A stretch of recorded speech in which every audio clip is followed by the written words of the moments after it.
Chapter 1134. A rather forceful ruler Yi was completely unaware of the Shao family's attention. Even if he did, he wouldn't care. After all, he'd done all this to attract the attention of the Divine Mountains. He'd used sea condensing pills as bait to lure the families of the Divine Mountains into sending people down. Yi was starting to get bored. Although Ice Blue City was a gathering place for information, there was still little news about the Yao realm and the River Styx. Yi decided he might as well leave. Half a month later, in Blue Sky City on the southern Divine Mountain. It wouldn't be an exaggeration to say that this was the most prosperous city in the lower lands. Ice Blue City's prosperity was due to the existence of the Skyspan Trading Company. Blue Sky City's prosperity had a lot to do with its geographical location. Blue Sky City bordered the River Styx. Beyond the River Styx were Yao territory, while the Demon Realm bordered it. You could say that Blue Sky City was the hub of the Yao, God, and Demon realms. It was easy to spot demons and Yao, and the Parliament of Stars headquarters was located here as well. Whoa, this city looks much bigger than Ice Blue City. Yi couldn't help but sigh. Due to the Parliament of Stars' relationship with Upheaval, and Wei Jie being Upheaval's gang leader, the Parliament of Stars was monitoring his every move. This city was also the Parliament of Stars headquarters. Although he'd wanted to accompany Yi, due to his status, he'd given up. As a newcomer, Yi didn't have Jiao Qi and Meng Huairong protect him. Instead, he had them stay within the Yao Ceiling Pagoda. A female, Sky Yao, followed him. Her true form was a snow rabbit, but she was only a mid-stage Yao King. Although this level of strength was already quite strong in the lower lands, it wasn't particularly eye-catching. Yi had remained on the northern Divine Mountain ever since arriving in the God Realm. This was his first time traveling so far, so it was best to be careful. It would be best if he didn't draw too much attention. That way, he'd be able to gather intelligence. As for Meng Huairong, who'd been clamoring about tagging along, Yi directly rejected her. Perhaps she really was familiar with Yi. At first, she was worried about their relationship as master and servant, so her behavior was somewhat restrained. But after half a year, she dared roll her eyes at Yi. Just like that, Yi decided to lock her up for half a month. Xiao Shui, you should be very familiar with this place. Yi looked at the rows upon rows of buildings and the hawker's shouts. He couldn't help but smile, then look at the Snow Rabbit Yao King. After staying in the God Realm for so long, and thanks to the Yao Ceiling Pagoda's existence, Yi more or less understood the geography of the God Realm and Yao Realm. The Snow Rabbit clan was one of the weaker clans in the Demon clan, and they lived close to the God clan. However, due to their docile temperament, their relationship with the Protoss was actually quite harmonious. Normally, when people of the God race went to trade, they would like to visit their Snow Rabbit race. This Snow Rabbit demon monarch was especially adorable. She looked like a pretty daughter from a humble family. Since her true form was that of a snow rabbit, her temperament was extremely docile. This was also why Yi had chosen her out of all the other heavenly Yao in the Yao Ceiling Pagoda. It's all right. My tribe lives on the other side of the Netherworld River, but I've never been here before. I've only heard about it from my tribe members, so I'm not really familiar with it. Just like its appearance, the Snow Rabbit Demon King's voice was also soft and comforting to listen to. How long have you been in the Yao Ceiling Pagoda? Asked Yi. A long time, I guess. I'm one of the first Yao to enter the Yao Ceiling Pagoda. However, my talent is limited, so I'm still only a Yao King. But if I return to my clan, I'll be considered an expert. The Snow Rabbit smiled sweetly. Her smile seemed capable of melting anyone who saw it. You must be homesick, right? How about I let you go and let you return to your clan? Yi didn't even know why he'd said something like that. Perhaps her smile really had melted his heart. In any case, he suddenly had the urge to let her go. To his surprise, the Snow Rabbit shook her head with a smile, then clasped her hands behind her back and followed Yi. Even if I go back now, my relatives from that era might be long gone. Comparatively, I get along better with my companions in the Yao Ceiling Pagoda. It's not just me. Perhaps everyone else in the Yao Ceiling Pagoda feels the same way. We've all been in the Yao ceiling pagoda for tens of thousands of years. Although we're not family, we're closer than family. That's true. Yi Zichen didn't comment on that. Since the snow rabbit didn't want to leave, he wouldn't force her. He smiled and strolled along the city's streets, enjoying its charm. At that moment, "Are you crazy? Can you stop following me?"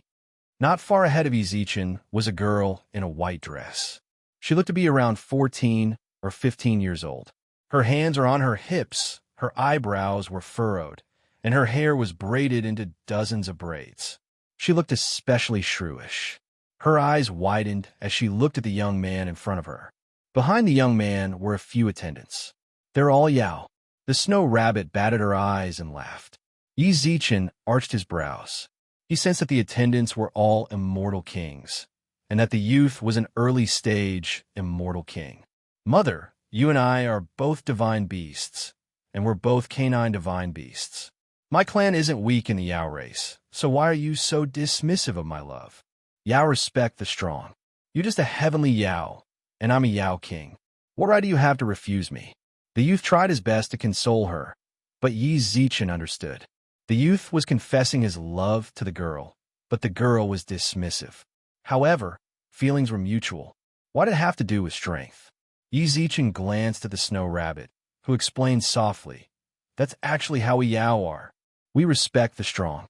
If you like someone, and you're stronger than them, you could just kidnap them." This custom was left behind by the Yao ancestor of the nine-tailed fox clan. However, because of this custom, the Yao ancestor fell for it and became the Five Elements' great emperor's wife. There's such a thing?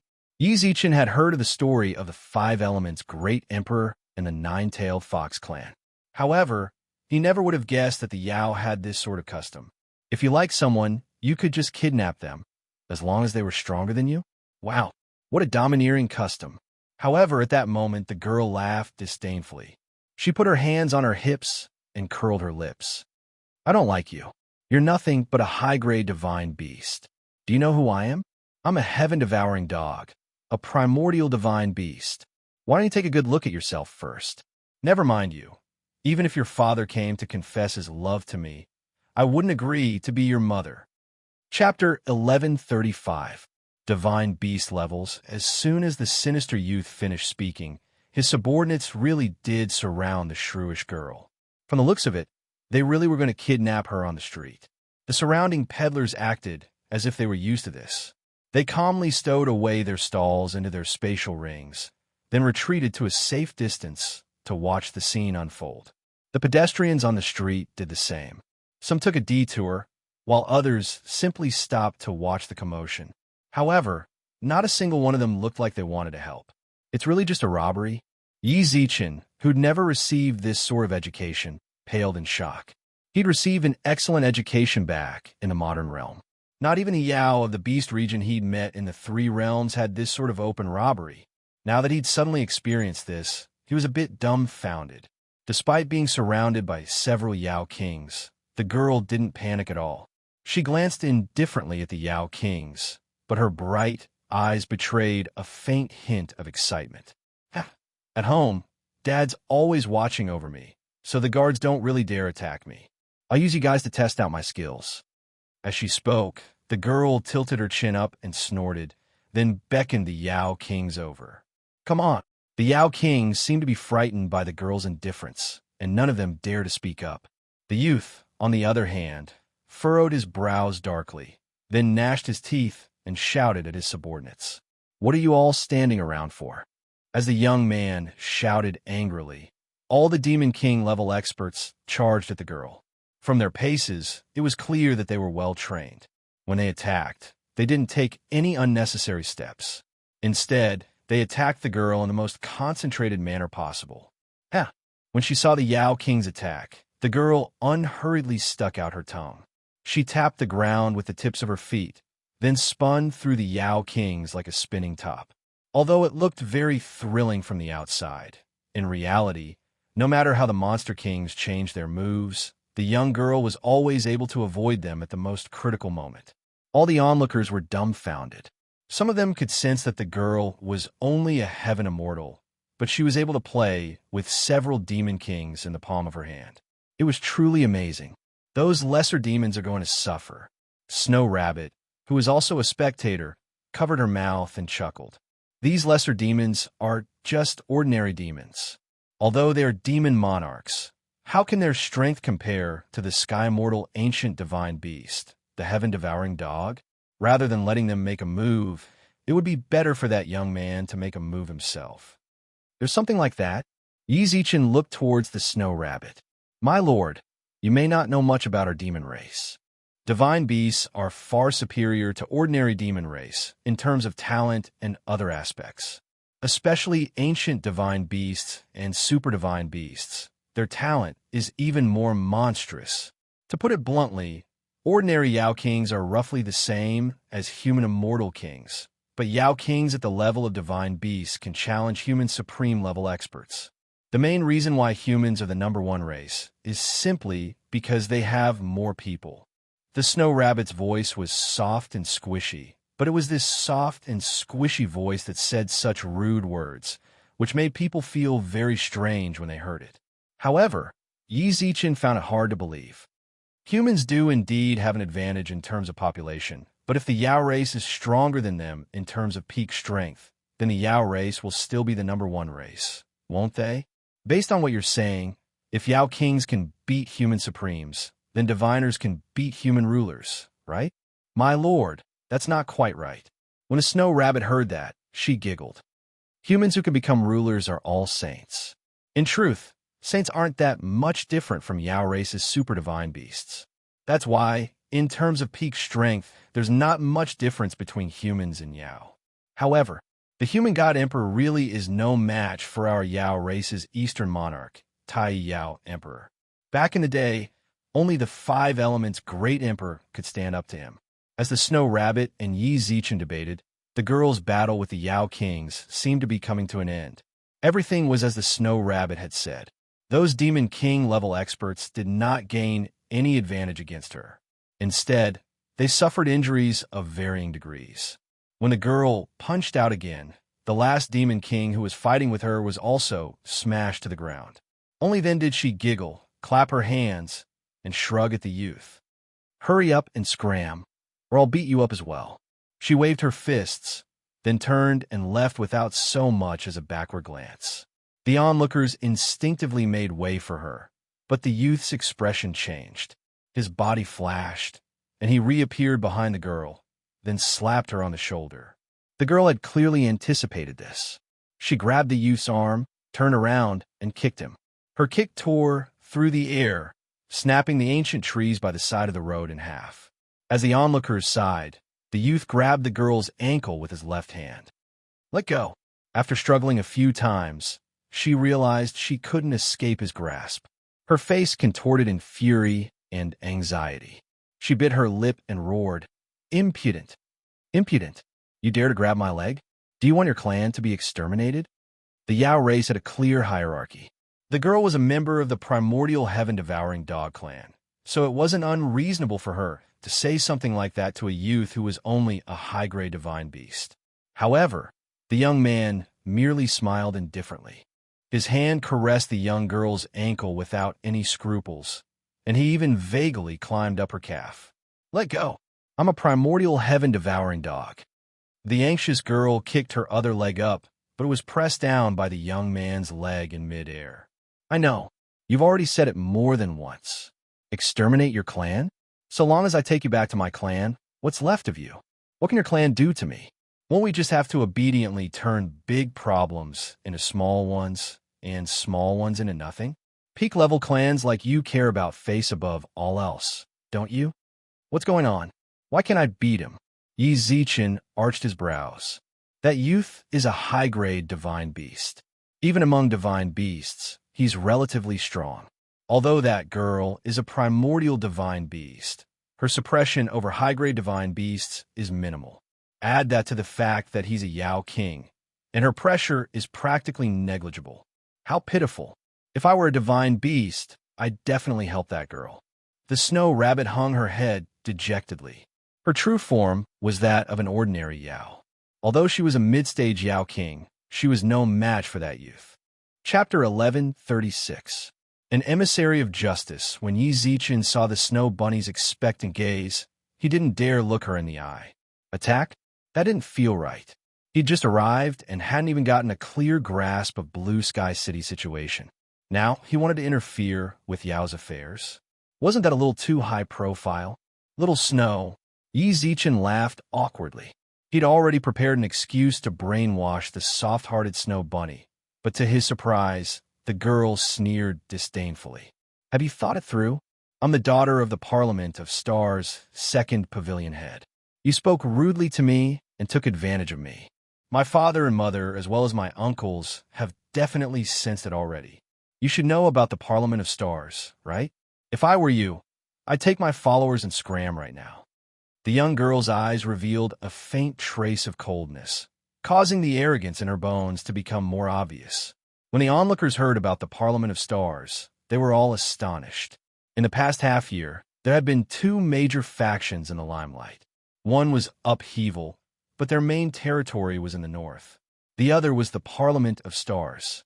Almost all of the southern Divine Mountains territory was under the Parliament of Stars' control. In the past half year, they'd established an impregnable stronghold.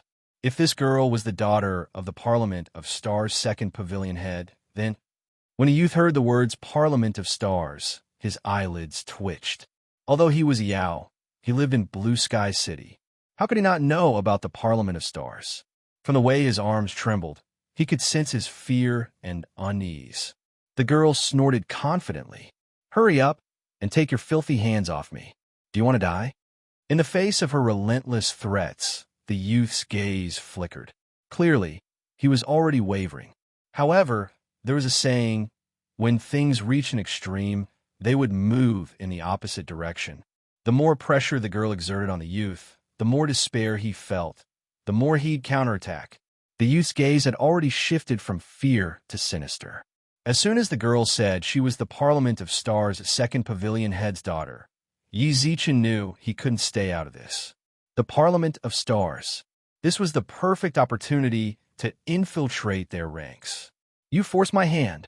Just as the young girl was calm and composed, the young man's eyes became especially sinister. His right hand turned into a sharp claw and grabbed at the young girl's neck. That girl clearly did not expect such an outcome, and there was a faint trace of fear in her eyes. Swoosh! A streak of sword light pierced through the air. In the blink of an eye, a smear of blood appeared on the youth's arm as his entire arm fell to the ground.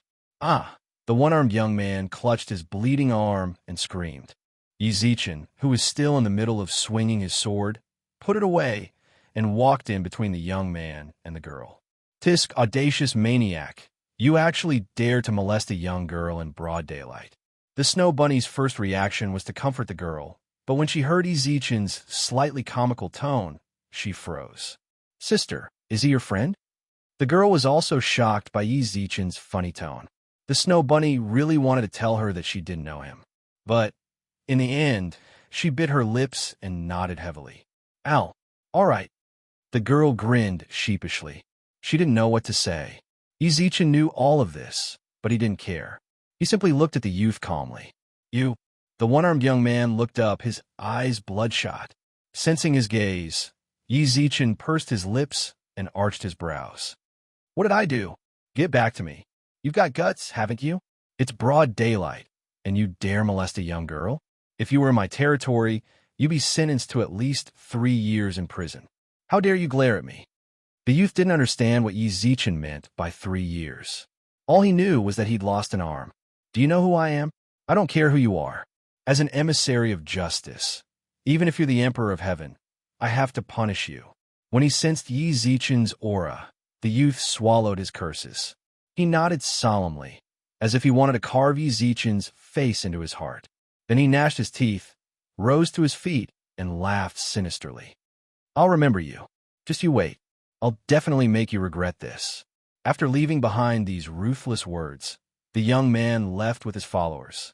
However, before he'd taken more than a few steps, several beams of sword light suddenly appeared. He felt a chill run down his neck, and by the time he came to his senses, his head had been separated from his body. His subordinates were the same.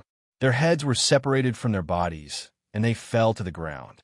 The bystanders were dumbfounded. They barely saw how Yi Zichen had attacked. All they saw was a few flashes of light, and the Yao's heads were separated from their bodies. Yi Zichen looked over with fear in his eyes. At that moment, Yi Zichen put away his mischievous smile and looked coldly at the people lying in a pool of their own blood. I don't like to leave trouble for myself. Yi Zichen flicked the blood off the edge of his sword, then glanced at the Yao youth with cold arrogance, then at the onlookers. Did you hear what I said just now? I don't like to leave trouble for myself. Both the surrounding peddlers and bystanders recalled what Yi Zichen had just said. Now that he'd suddenly brought it up, didn't that mean? Your Excellency, we swear on our inner demons that we absolutely won't speak carelessly. The bystanders knelt one after another. Yi Zichen glanced at them, then suddenly turned around. Scram! Instantly, the bystanders fled in panic. In just a few breaths of time, the bustling street was empty except for Yi Zichen's group. The shops on either side of the street closed their windows and doors. It was unusually quiet. The girl stared in shock. A second ago, he'd been ridiculously comical, but in the next, he'd become a cold-blooded hero. However, before her eyes could fill with stars, she saw Yi Zichen. Hey, young miss, are you all right? Both the girl and the snow bunny were speechless, especially the snow bunny. She really wanted to return to the Yao Ceiling Pagoda, even though she'd always wanted to leave. However, following a master like this was truly embarrassing. I'm fine, the girl stammered. When Yi Zichen heard that, he nodded in satisfaction. As long as you're fine, that's good. Hey, you see, I just saved you too. Can you please help me out a little? My lifelong dream is to join the Parliament of Stars and earn a living. Who needs you to save me? Even without you, I could handle it myself. Yi Zichen hadn't expected the girl to be so arrogant. She lifted her chin proudly and snorted. Chapter 1137. A Yao divine, General never in his wildest dreams would he have imagined that he'd become related to the Parliament of Stars so easily. Moreover, she wasn't an ordinary member of the Parliament of Stars, but the precious daughter of the second Pavilion Master. Unbeknownst to them, in the depths of the Yao realm on the other side of the River Styx, there was a divine beast clan with hundreds of vassals. Ming Er's nameplate shattered. Sitting in the main hall was an especially burly man. Even though he was sitting, it was obvious that he was at least 2 meters tall. 100 assembly. As the burly man muttered, a black figure immediately appeared in the hall and cupped his hands. Your subordinate is here. Go investigate. When Ming left the clan to train, she went to the human race's blue sky city. Go investigate who Ming Er's murderer is. But you also have to be careful. Although the relationship between the Yao and humans has eased a little in the past 10,000 years, the people of the Divine Mountains are still eyeing our Yao realm. Your subordinate understands. The man in the hall nodded. Just as he was about to leave, he heard the burly man speak again. Before leaving, Ming brought a dozen or so Demon King-level followers with him. The opponent was able to kill Ming and his followers at the same time, without sending any news back to the clan. It's clear that the opponent's strength cannot be underestimated. You must be careful, understood? Yes. Like a gust of wind, the man in the hall disappeared. At the same time, the burly man glanced indifferently at the person who came to report the situation, then frowned at the woman next to him, who couldn't stop crying. What are you crying for? You only know how to cry all day long. He fiercely scolded the woman next to him. The sobbing woman immediately didn't dare to make another sound. She forcefully suppressed the grief in her heart and silently wiped away her tears. Ming Er's death can only be attributed to his shallow cultivation. I've long since said that he couldn't leave the clan before he became a supreme, but you still spoiled him and secretly let him out. Are you happy now? The man in the hall shook his head and snorted. When he said that, the woman who'd managed to hold back her tears with great difficulty seemed to want to cry again. Stop crying. Can crying solve the problem? But Ming only now did the woman speak. Looking at the woman's red eyes from crying and the sorrow on her face, The strong man's eyes also revealed a faint reluctance. He reached out his hand to touch the woman's hair and sighed. That's enough. Leave everything to me. I'll make a trip to the River Styx and see if I can redeem Ming-Er's life from Emperor Hades. Find Emperor Ming.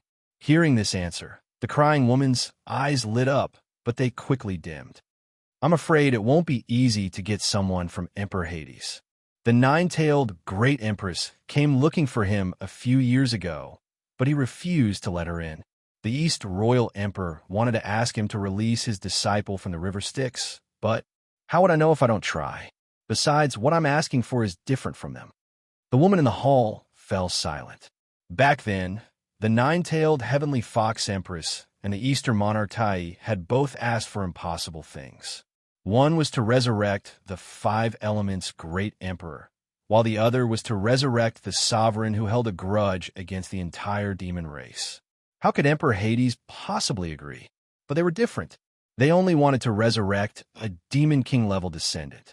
As long as they showed absolute sincerity, Emperor Hades might even agree to their request out of respect for her husband's status as a Yao Divine General. Wait here. I'll go to the River Styx and have a chat with Emperor Hades. As soon as he finished speaking, the man in the hall stood up from his chair. The instant he stood up, a set of blue robes embroidered with beautiful mountains and rivers appeared beside him. Husband, wait. I'll go with you. Suddenly, the woman put away her tearful face, and her aura rose a few notches in that instant.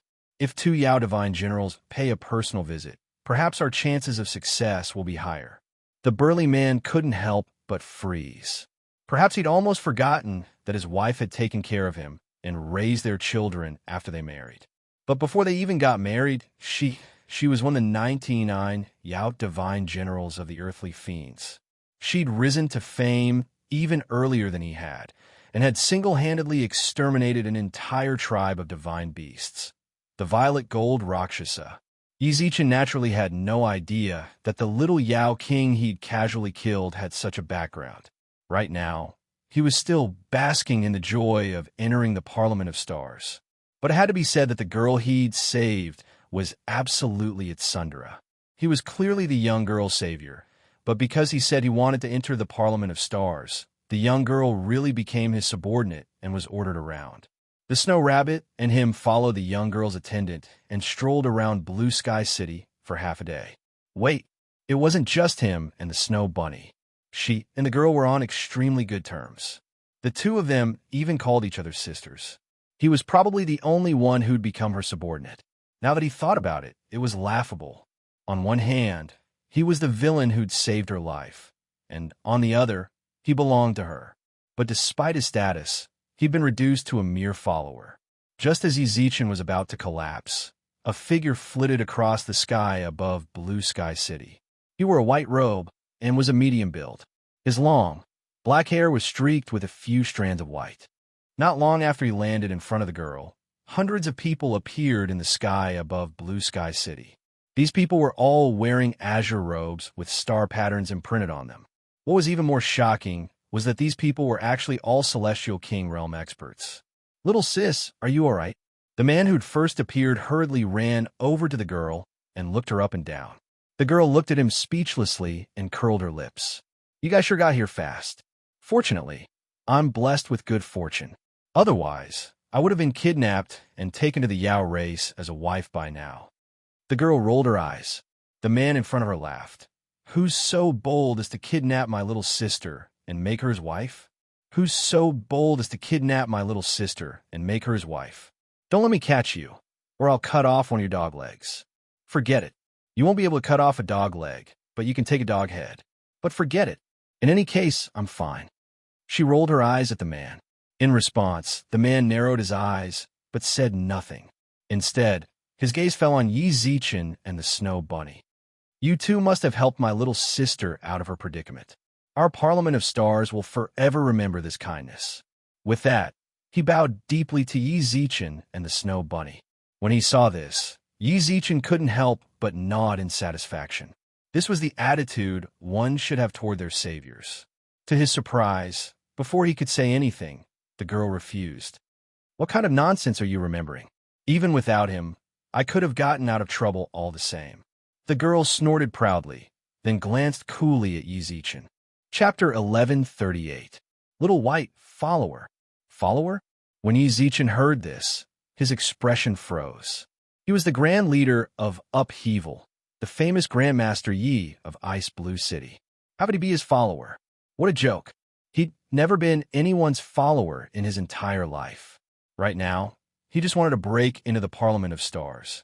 He had no choice but to lower his status and follow this girl's nonsense. She wanted him to be her follower? The Snow Bunny noticed Yi Zichen's change in expression. Although she didn't particularly understand her master's personality, he was still the master of the Yao Ceiling Pagoda, just as she was about to speak up for him. All right, it's settled.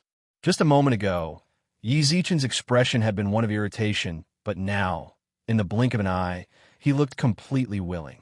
His lips curved into a 45-degree smile, and he nodded at the girl with the kindest, most satisfied smile. It'd be great to be your follower. My status is definitely much higher than the average members, isn't it? But of course, how could the average member compare to my follower? The girl stuck her chin up proudly, clung to the Snow Bunny's arm, and strode forward with her head held high. The Snow Rabbit, who was being dragged away by the girl, glanced towards Yi Zichen. Yi Zichen also nodded towards her subtly, causing her to turn around and follow the girl. Hundreds of immortal kings had appeared. It was a majestic sight. Yi Zichen was at the back of the group, but at that moment, someone suddenly appeared beside him. It was none other than the man who'd come to his rescue, the man the girl had complained about. I am Bai Qiji. May I know your name? Yi Chun. Yi Zichen's name resounded throughout the lower lands. Even in Blue Sky City of the Southern Divine Mountain, there was no way they wouldn't know his name. He didn't want to reveal his identity, so he intentionally erased the middle character of his name. So it's Brother Yi. But you sound a bit like the recently famous Grandmaster Yi. That Grandmaster Ye's name is Yi Zichen, and Brother Ye's name is Yi Chun. You're only one character apart. If only Brother Yi were that Grandmaster Yi. Unfortunately, Yi Zichen didn't know if the other party was just testing him, but since he decided to keep up the act, he naturally couldn't let the cat out of the bag. He was a quality actor. When it came to acting, he was definitely one of the best. What kind of existence is Grandmaster Yi? I also want to be Grandmaster Yi, but unfortunately, Bai Qiji's eyes roamed as he laughed heartily. Haha, Brother Yi, there's no need to belittle yourself. Brother Ye's strength is most likely at the peak of the Immortal King stage.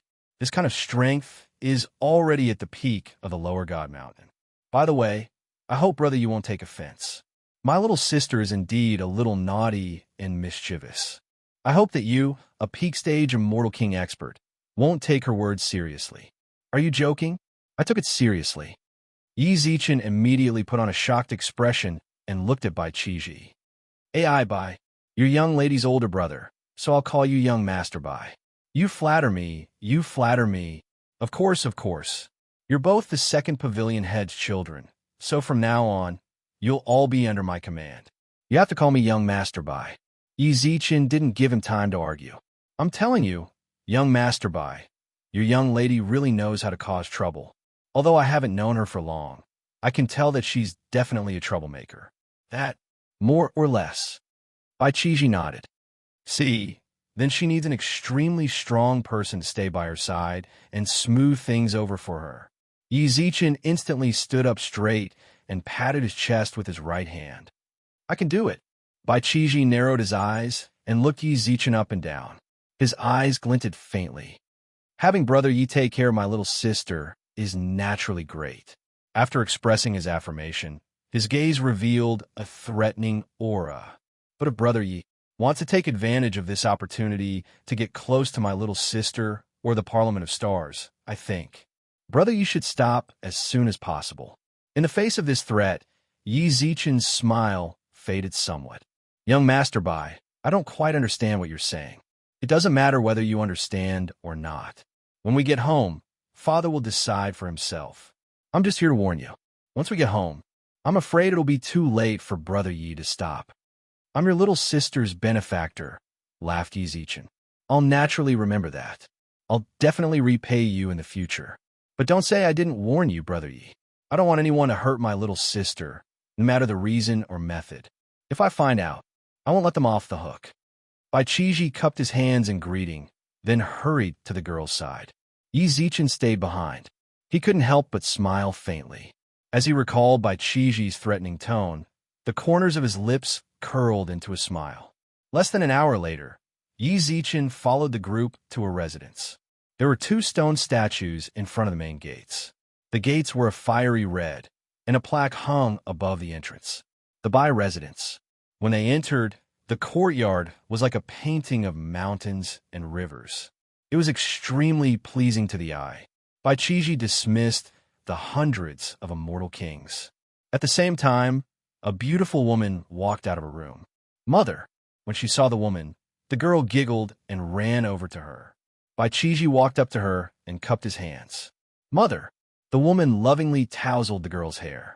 However, at that moment, Yi Zichen sensed a powerful immortal awareness probe the area. Before long, the woman frowned and turned to the girl. Bai Ling, did you get into trouble again? Did you ask your brother for help? Of course not. The girl pouted, her eyes darting around. She avoided the woman's question and laughed. It's my father. I need to talk to him about something. Little Bai Ling, did you only remember your father after getting into trouble? At this moment, a hearty laughter rang out from the room. Not long after, a young man wearing a white robe walked out from the room. As soon as he left the room, Yi Zichen was dumbfounded. The man's gaze fell on the girl. He smiled dotingly, then said, Why are you looking for me? What business do you have with your father? Dad, someone wants to join our Parliament of Stars. The way I see it, he seems pretty strong. I want him to be my attendant. What do you think? That's him. Take a look. Oh, to think my precious daughter would personally speak up for him. I'd like to see him. As he spoke, the man looked in the direction of the girl's finger. Instantly, his hand slid off her head, and he froze in place, as if petrified. Little Bai, not bad. You're already a father. Chapter 1139. The Bai family, when everyone in the courtyard heard Yi Zichen's words, they froze. The girl who'd brought him here, as well as Bai Qiji and the beautiful woman, all looked at the white-robed man. His furrowed brows relaxed, and his eyes glistened with tears. It was as if someone had knocked over a bottle of complex flavors. His nose was bright red, and he wanted to cry, but at the same time, he wanted to laugh. In the end, he grimaced, lowered his head, and covered his face with his right hand. His shoulders trembled violently. Dad, he's crying? The young girl at the side looked at this scene in astonishment. In her memory, her father was an indomitable hero. He had the tenderness only mothers and children had, but he was also cold and merciless in the face of enemies. She'd seen her father in all sorts of ways, but she'd never seen him cry. Yi Zichen chuckled, walked up to the man, and patted him on the shoulder. In fact, one could also see a faint crystal in his eyes, but his condition was much better.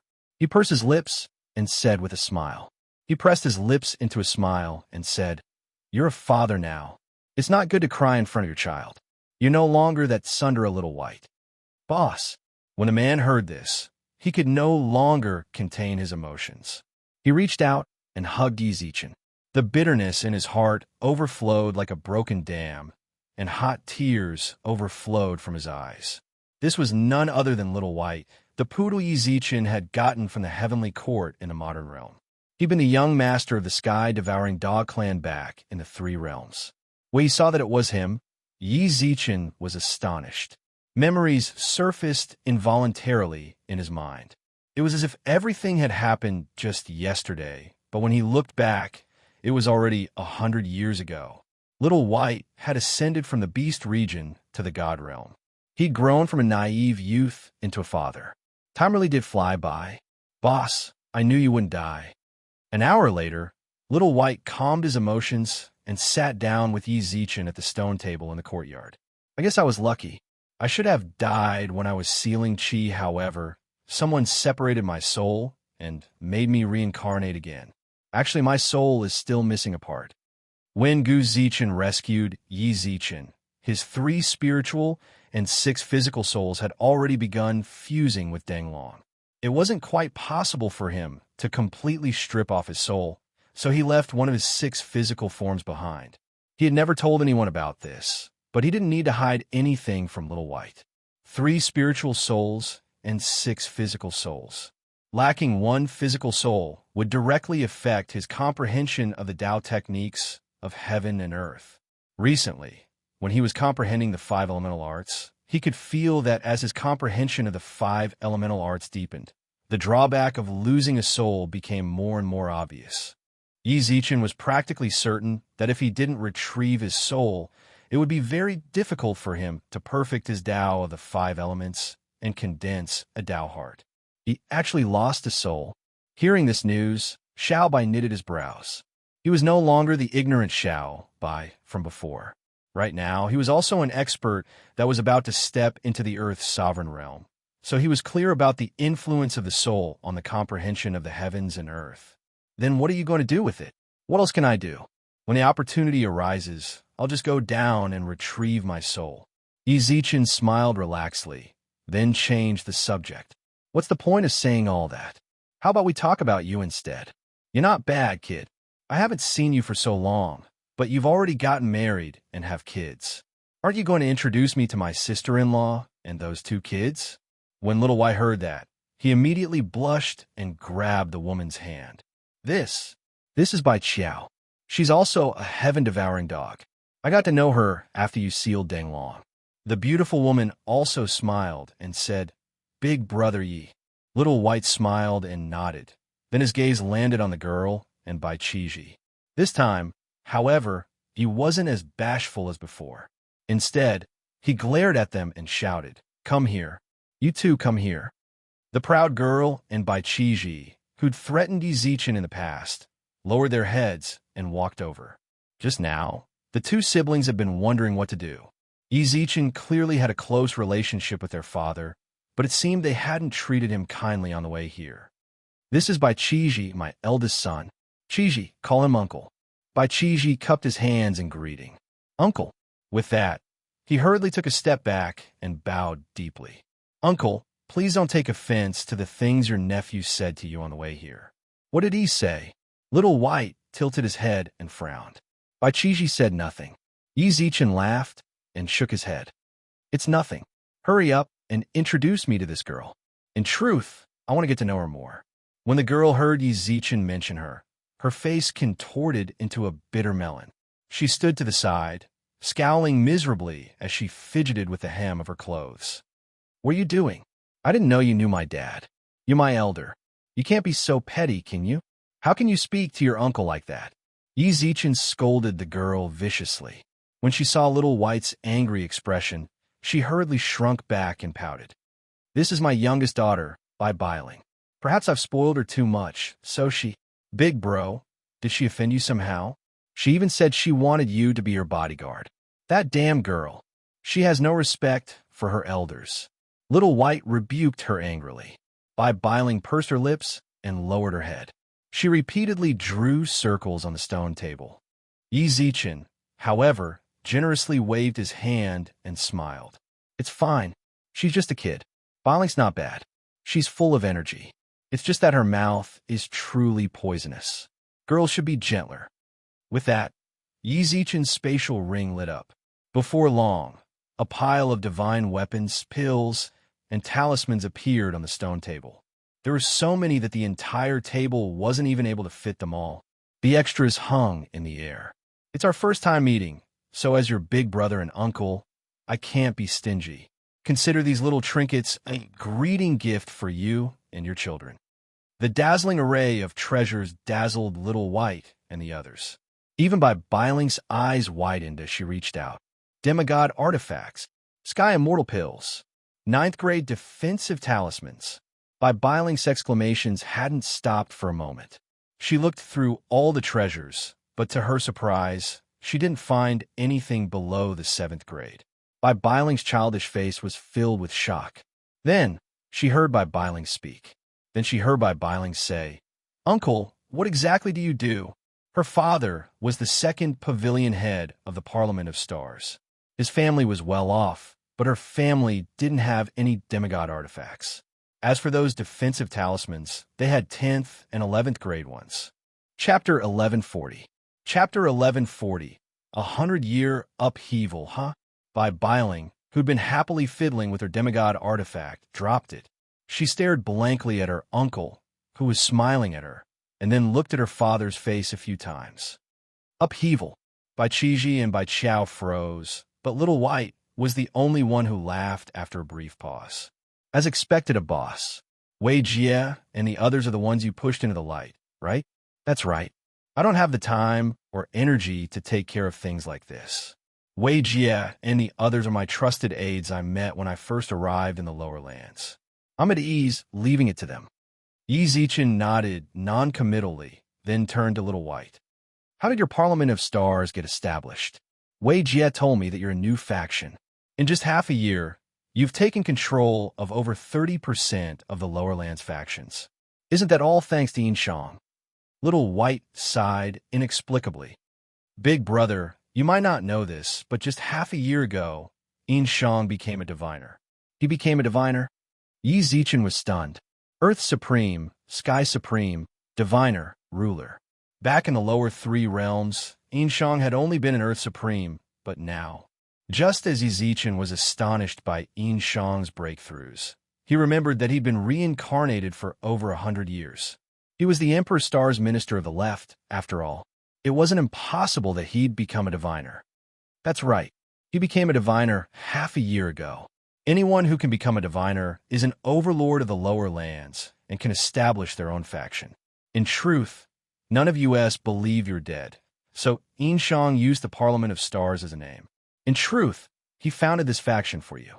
To tell the truth, aside from Zhua Mo, he's the one who believes you're still alive the most. Xiaobai shrugged his shoulders and a smile appeared in his eyes. He told me that you were the Emperor's Star, the future ruler of heaven and earth. You're bound to find it difficult to advance in the God realm, and this faction is building a foundation for you. Once you return, it'll be your sharpest sword. I never would have guessed that you'd join Upheaval. We almost fought. Yinshang. Yi Zichen inexplicably recalled countless memories of him. Back in the modern realm, he'd forcibly abducted a Yin family clansman's soul and deliberately approached him. When he was in the lower three realms, he had assisted him many times and became the Emperor Star's auxiliary star. I have really made a lot of friends that I can trust. Boss, since you're here, why don't we transfer the Parliament of Stars to you? That way, if the Parliament of Stars and Upheaval join forces, the entire lower lands will belong to us, said Little White. No. If Yi Zichen had come to investigate the Parliament of Stars' internal affairs, then weaken and swallow them up, the Parliament of Stars wouldn't have been able to deal with him. However, now that he knew that the Parliament of Stars was established by his own people, he had to change his plans. The Parliament of Stars will still be under your control, and I will only tell Wei Jie and the others about the true relationship between our two sides. Beneath the surface, we will still be competitors. What's this for? Xiaobai was puzzled. Do you think the lower lands won't affect the interests of the Divine Mountains? If the lower Divine Mountains were to really monopolize the lower Divine Mountains, the upper Divine Mountains would probably send out forces to suppress them. Right now, we're keeping each other in check. That way, the upper Divine Mountains can rest easy. After a while, you can suppress 10% of the remaining 20%, and I'll have Wei Jie and the others suppress the remaining 10. That way, we'll have a 50-60 split. The lower Divine Mountains might even contact you to suppress Upheaval. That way, we'll be able to better interact with the people of the lower Divine Mountains and learn more. But in truth, we already have the entire lower lands in our hands. Yi Zichen had only come up with all of this after learning who the Parliament of Stars belonged to. Little White was no fool. When he heard Yi Zichen's explanation, he quickly understood his true intentions. Yi Zichen gave him a thumbs up, smiled, and said, "You're only the second pavilion head of the Parliament of Stars. You are only the second pavilion master of the Parliament of Stars. Could the great pavilion master be Yinshang? No, he's just like you, working behind the scenes. The head of the Parliament of Stars is actually..." Before Xiao Bai could finish speaking, Two figures had already appeared in his courtyard. One of them had a hogue on his head and was holding a wooden stick in his hand. The other person was a woman. She looked so young and beautiful that she could cause the downfall of a city, but her mouth had not been idle from beginning to end. "O.L. White, why did you bring us here in such a hurry?" said the Ahogue. As soon as he spoke, he saw the woman's nose twitch uncontrollably. Her gaze landed squarely on Yi Zichen. "Wah, you." The Ahogue followed the girl's gaze and looked over. In an instant, the stick in his hand fell from his hand. "Boss, Yuuzhan, long time no see. Lil Lori, it looks like you've grown up." Yi Zichen couldn't help but chuckle when he saw the two familiar faces. "That's right, I've grown up." Lori carefully put the pills away. Although 100 years had passed, her obsession with pills hadn't diminished in the slightest. She clenched her fists, then glanced at Yi Zichen. A faint smile tugged at her lips. "When I first took human form, you really screwed me over. You used first-grade pills to fool me every day. You made me your attendant and babysit your child. I was wondering how you could bear to trick a beautiful, naive girl like me." 100 years was indeed enough time for a person to grow up. Lori was no longer the blank slate she'd been when she first entered the world. She had her own experiences, and her personality had gradually matured into that of a fully human person. Yi Zichen couldn't help but shake his head and laugh when he saw her put her hands on her hips. He didn't explain. He simply took a dozen or so bottles of sixth-grade pills from his spatial ring and tossed them to her. "For you." She took the pills, opened the corks, and smelled their medicinal fragrance. Lori's expression immediately improved. "Since you gave me such high-grade pills, I won't bicker with you." With that, she hurriedly popped one in her mouth, her expression one of intoxication. With Go Yuuzhan and Lori's help, Yi Zichen gained a general understanding of the Parliament of Stars structure. Practically everyone who ascended from the lower realms joined the Parliament of Stars, regardless of whether they were Yao or humans. Go Yuuzhan took on the role of pavilion head of the Parliament of Stars. In Inshang's words, he was the minister of the right after all. He had to find a job. Furthermore, he really was the strongest expert in the Parliament of Stars. Even Little White, the primordial divine beast heaven-devouring dog, could only fight him evenly in its true form. Lori was now the third pavilion head of the Parliament of Stars. After 100 years of experience, she was no longer as naive as before. As a medicine king, her strength was second only to Go Yuuzhan and Little White. However, Chapter 1141. Chapter 1141. Disapproving a high-grade divine beast? Unlike Yi Zichen expected, when everyone in the courtyard heard that he'd killed a high-grade divine beast clansman, they didn't seem concerned at all. Only Little White frowned. "What clan is it?" "The stupid dog clan." At that moment, Bai Bailing rushed over from who knew where. Bai Qiji was by her side. They each carried a tray of immortal fruit and wine, then placed it on the stone table. However, before the people on the table could eat, she directly grabbed the fruit on the plate and took a bite. "Impudent." Little White glared at Bai Bailing, then turned to Bai Qi. "What exactly is going on?" By the time Bai Qiji arrived, everything was already over. All he could do was shrug, feigning ignorance. Little White had no choice but to frown at Bai Bailing helplessly. "Why did I give birth to a troublemaker like you? What exactly happened?" "Dad, you've wrongly accused me this time." Bai Bailing took a bite of the fruit and pouted, then snorted indignantly. "He's a sand dog clansman. I ran into him on the 9th floor of the sky-reaching tower. He kept yelling about wanting me to be his wife and told his subordinates to capture me. He said something about cooking the rice. When Uncle Yi saw him, he helped me kill him. That's the gist of it.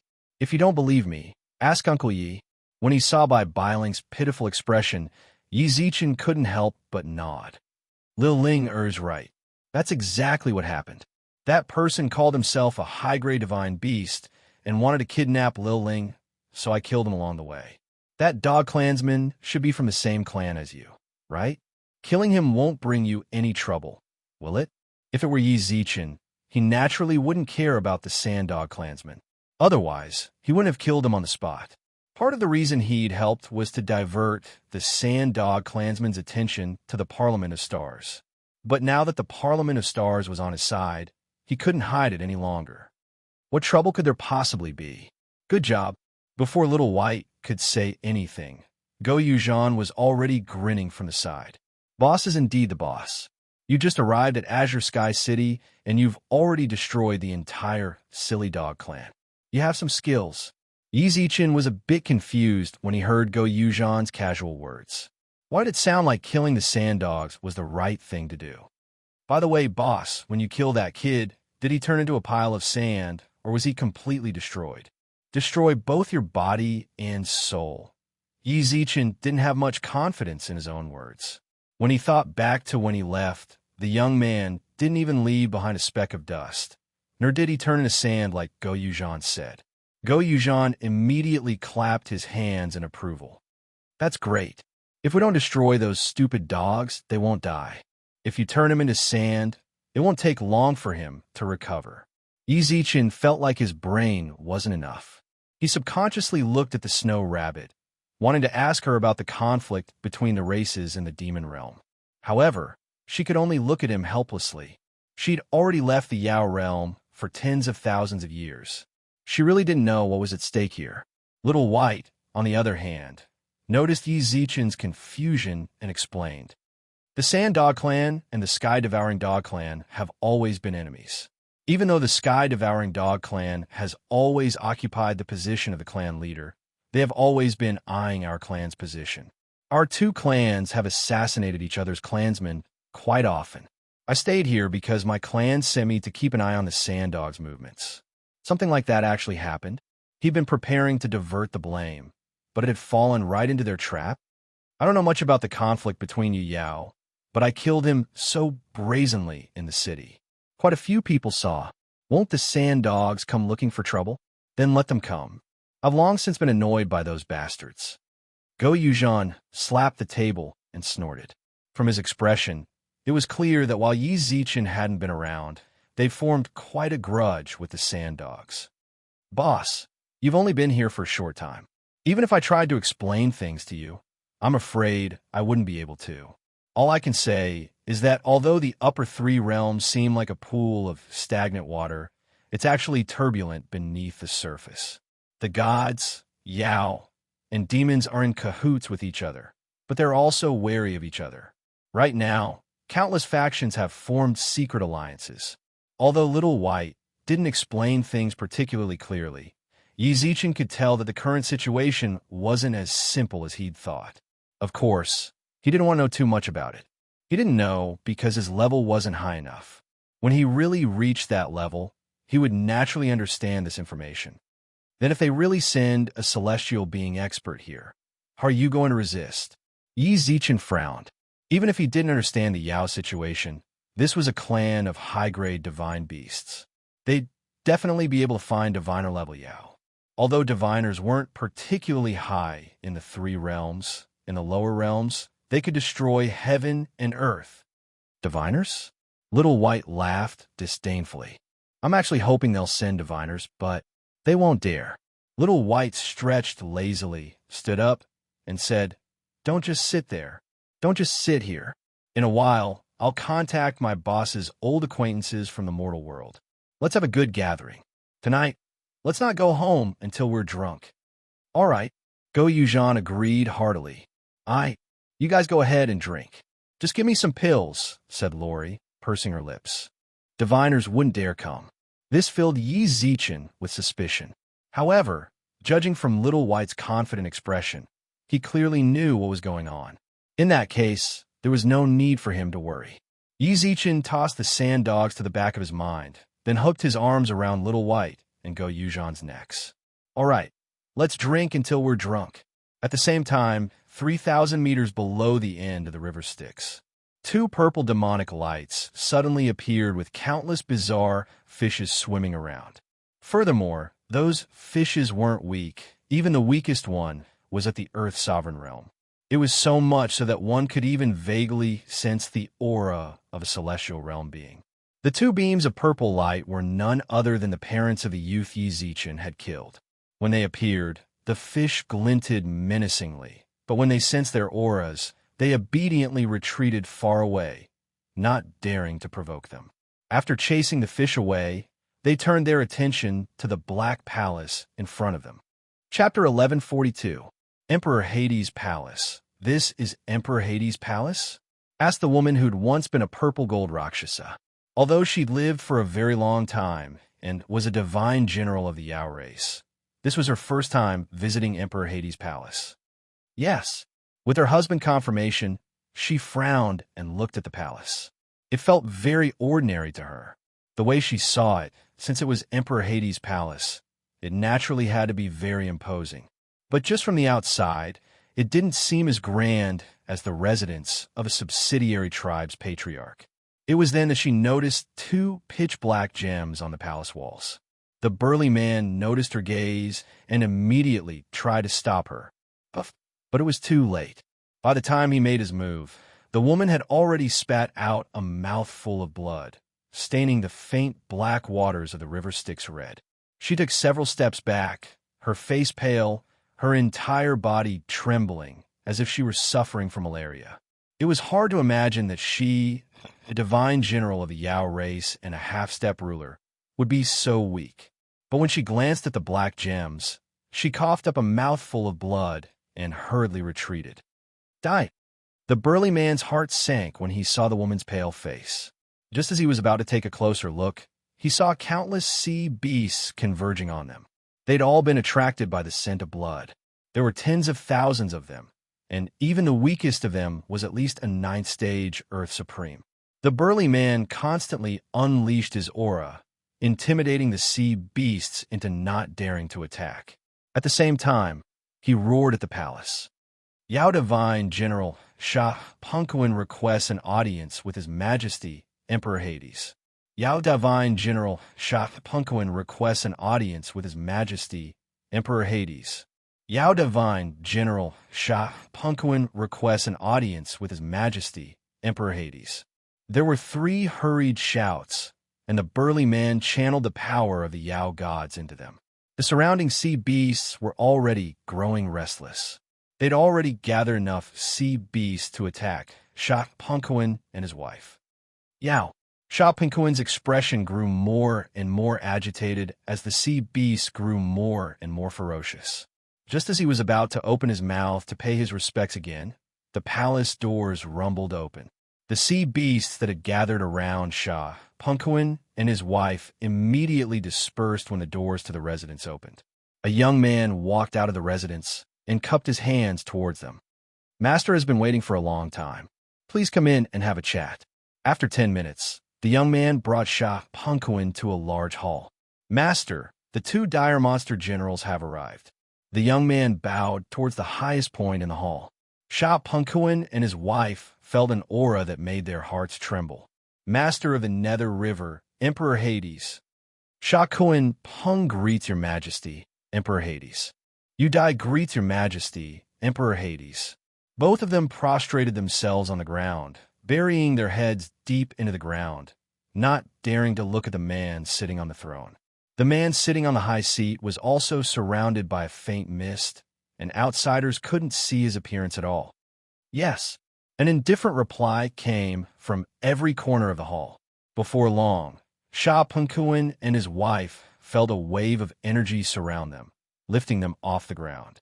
At the same time, Udai felt a wave of energy enter her body, instantly healing her wounds. "Many thanks, Your Majesty, Emperor Hades." The Hades Emperor bowed deeply towards the Hades Emperor. The violet gold Rakshasa dire monster general must have seen the black demon dragon's eyes outside. The black demon dragon's eyes. Shah Punkuin and Udai instantly froze. They suddenly remembered. The only creature worthy of being called a black demon dragon was the one who had thrown the Yao and God realms into chaos. The primordial black demon dragon.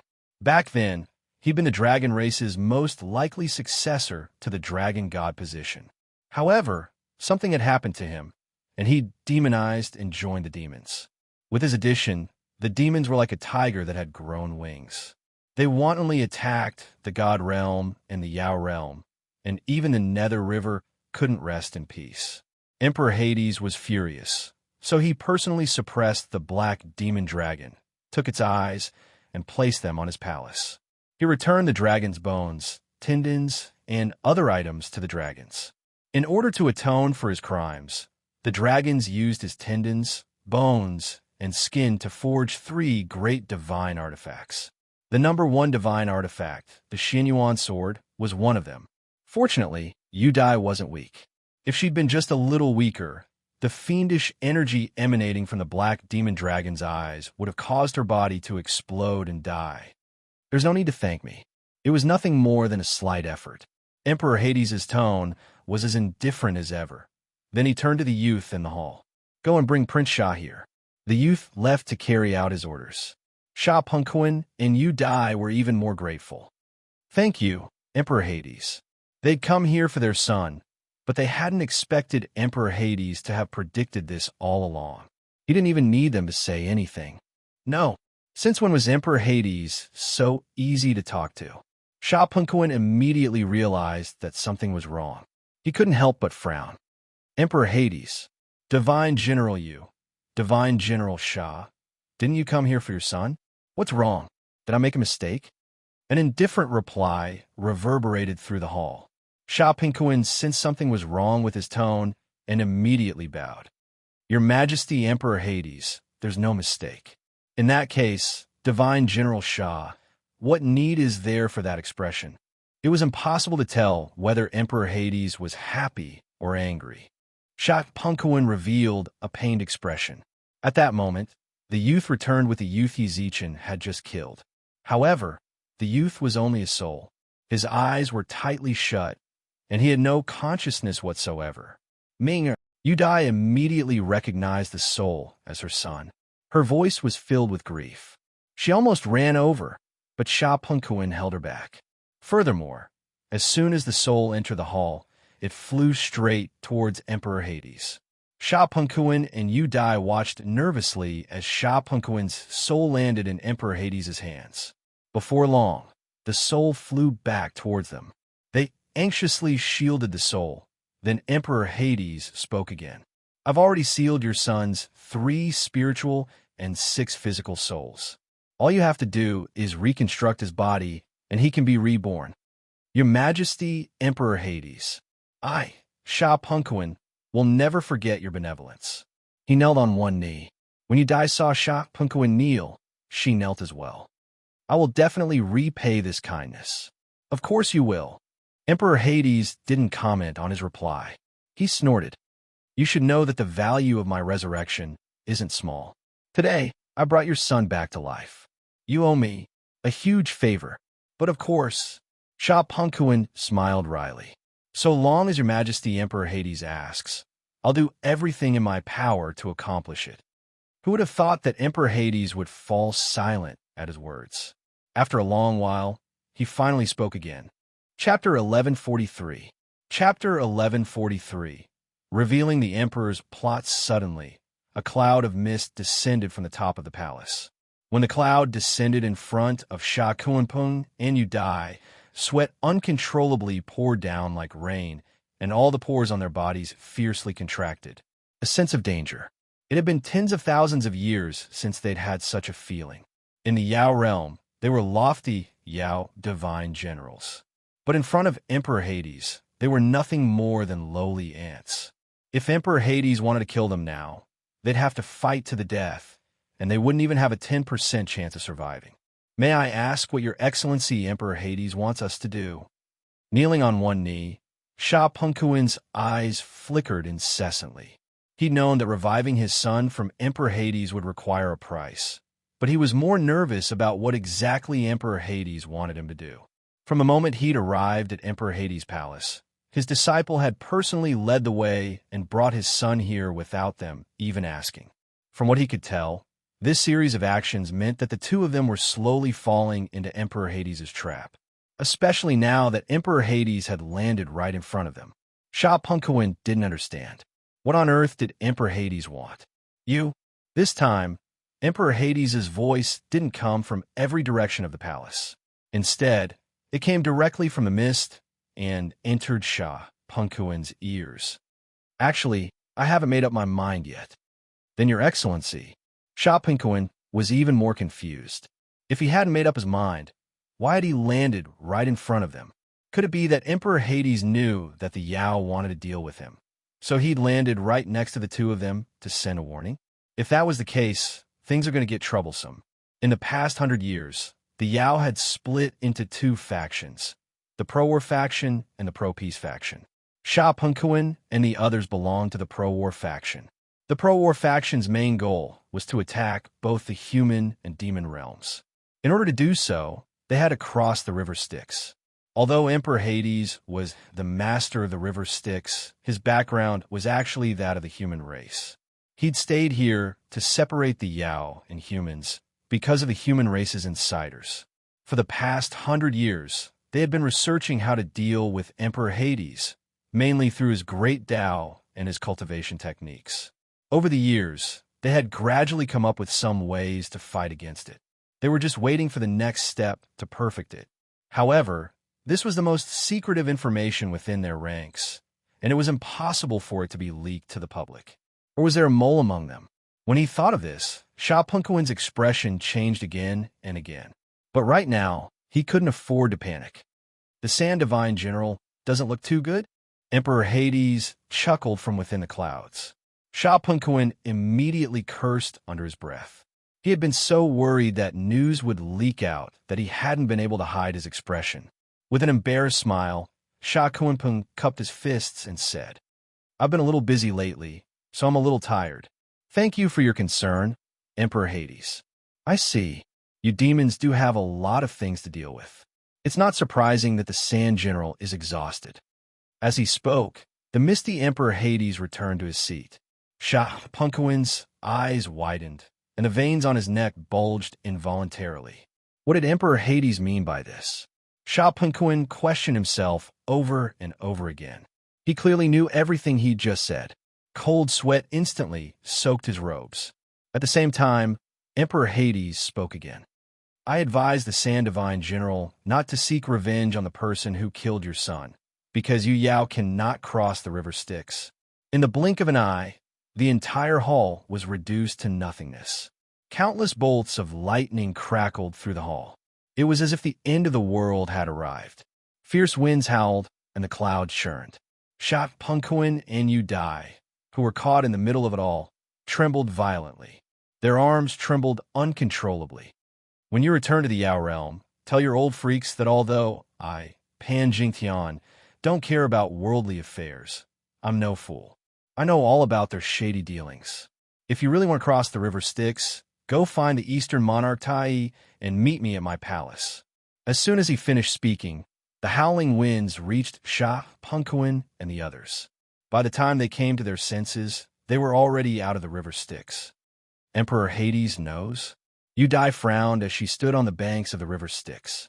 Sha Punkuin's brows were also furrowed. After a long while, he glanced at Yu Dai and said, "Take me back to the clan and reconstruct his body. I'm going to pay a visit to the Yao realm's sacred land." Yu Dai's expression shifted, but to her surprise, Sha Punkuin forcefully shook his head and clenched his fists. "I'm just going to pass on the message. If possible, I want to withdraw." As a Yao Divine General, Sha Punkuin was naturally no weakling. However, Emperor Hades' warning and the unfathomable strength he'd revealed forced Sha Punkuin to reconsider his organization's plan. Was it really that feasible? Not just for him, but for the clan behind him as well. He had to think things over carefully. Master, Sha Punkuin and the others have already left. The young man who had brought Sha Kuin Peng into Hades Emperor's temporary imperial residence walked in. He got out to check on Sha Punkuin and his wife. As soon as they left the River Styx, he'd immediately returned to report. "Of course they have to leave. Do you really think they can attack my palace with just the two of them?" By now, the clouds around Emperor Hades had already dispersed. It was hard to imagine that this supreme expert, Emperor Hades, was actually a fair-skinned youth. Judging from his appearance, he was probably no more than 15 years old. However, his blue eyes contained an incomprehensible sense of vicissitudes. He was dressed in long, purple robes, and his waist-length hair casually fell to his shoulders. His fair fingers clutched a teacup, and his other hand held an ancient tome as he silently read it. The two of them naturally wouldn't dare attack Master's palace, but since you've pointed it out so bluntly, aren't you afraid that they— The youth hesitated. What's there to be afraid of? Emperor Hades chuckled and tossed the tome onto the long table in front of his chair. He stretched lazily, a faint look of disdain in his eyes. They've been very restless lately. I'm afraid they already know that my true body has been trapped by the Tao heart, and that I've lost less than 1/10 of my strength. But without the Eastern Monarch Tai, crossing the river Styx is nothing more than a pipe dream. I want to tell them and make them fearful. Who knows, it might even buy my true body some time. How do you know that the Eastern Monarch Tai isn't involved? The youth furrowed his brows. The way he saw it, his master was being a little too arrogant. He clearly knew that the Yao were preparing to deal with him, yet he hadn't made any arrangements. Instead, he'd taken the initiative to point out, this was really too dangerous. Him, I know him. Emperor Hades sighed softly. Although he didn't explain much, his indifferent tone was filled with indescribable certainty. Just as Emperor Hades was about to pick up the tome again, he seemed to think of something else and spoke to the youth. Chapter 1144. Wei Jie was in a daze. The entire hall was so quiet that even the sound of a pin dropping could be heard. The youth in the hall also stared at Ming Di in a daze. Disciple. The youth frowned and said nothing for a long time. Emperor Hades glanced at him, saw his hesitation, then returned his gaze to his tome. Without even looking back, he said, if you know him, then you know him. If you don't know him, then you don't know him. Just answer. Given Emperor Hades' abilities, since he'd asked this question, he naturally knew everything. Trying to hide it was pointless. The young man also realized this and nodded. I do. Emperor Hades nodded in satisfaction, then put down his tome. He sat upright in his chair and smiled at the youth. If you know him, then it'll be easy. In a moment, go pack up and bring him here. Master, you want to see him? This is— If I tell you to go, then go. Instantly, the entire hall was enveloped in a solemn aura. The youth immediately knelt and prostrated himself, burying his head in the ground. Yes, master. At Little White's call, Yi Zichen's acquaintances from the modern realm returned one after another. When they saw him, they couldn't help but be astonished.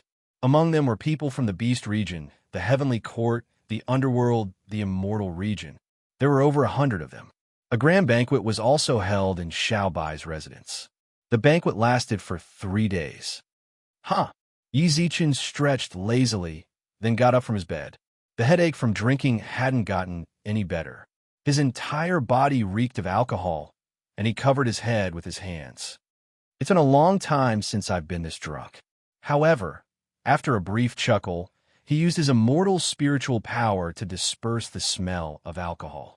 Drunkenness made it easy for people to forget their worries and stress, but right now, he needed to be absolutely sober. Uncle Yi. Suddenly, the door to the room was pushed open. Bailing rushed in from the outside. Bailing, who told you to be so rash? The instant she opened the door, she heard Bai Qiao's rebuke. Before long, Bai Qiao appeared. When she saw that Yi Zichen was awake, she couldn't help but say, Big brother Yi, don't mind me. I'll teach Bailing a lesson when I get back. It's fine. Yi Zichen waved at Bai Qiao, then walked over to them, having already put on his shoes. Is Lil White looking for me? No, Upheaval's gang leader Wei came. He said you sent him. Bai Qiao shook her head. Only then did Yi Zichen remember that last night, when he was drunk, he'd sent Wei Jie a message asking him to come over. If it weren't for the mother and daughter duo, he would have forgotten about it. I'll be right there. In the front hall of the Bai residence, Wei Jie frowned as he sat on a chair. Beside him were several peak sky immortal experts, including the second commander of the Yao Ceiling Pagoda. Last night, he'd suddenly received a message from Yi Zichen telling him to come to the Parliament of Stars' second pavilion heads by manor. His first thought was whether or not Yi Zichen's identity had been exposed, so he immediately sent him a message to ask. However, this message was like a stone sinking into the ocean, and there was no response at all. Worried about Yi Zichen's safety, he gathered his troops and stationed all of Upheaval's elites near the Parliament of Stars cities.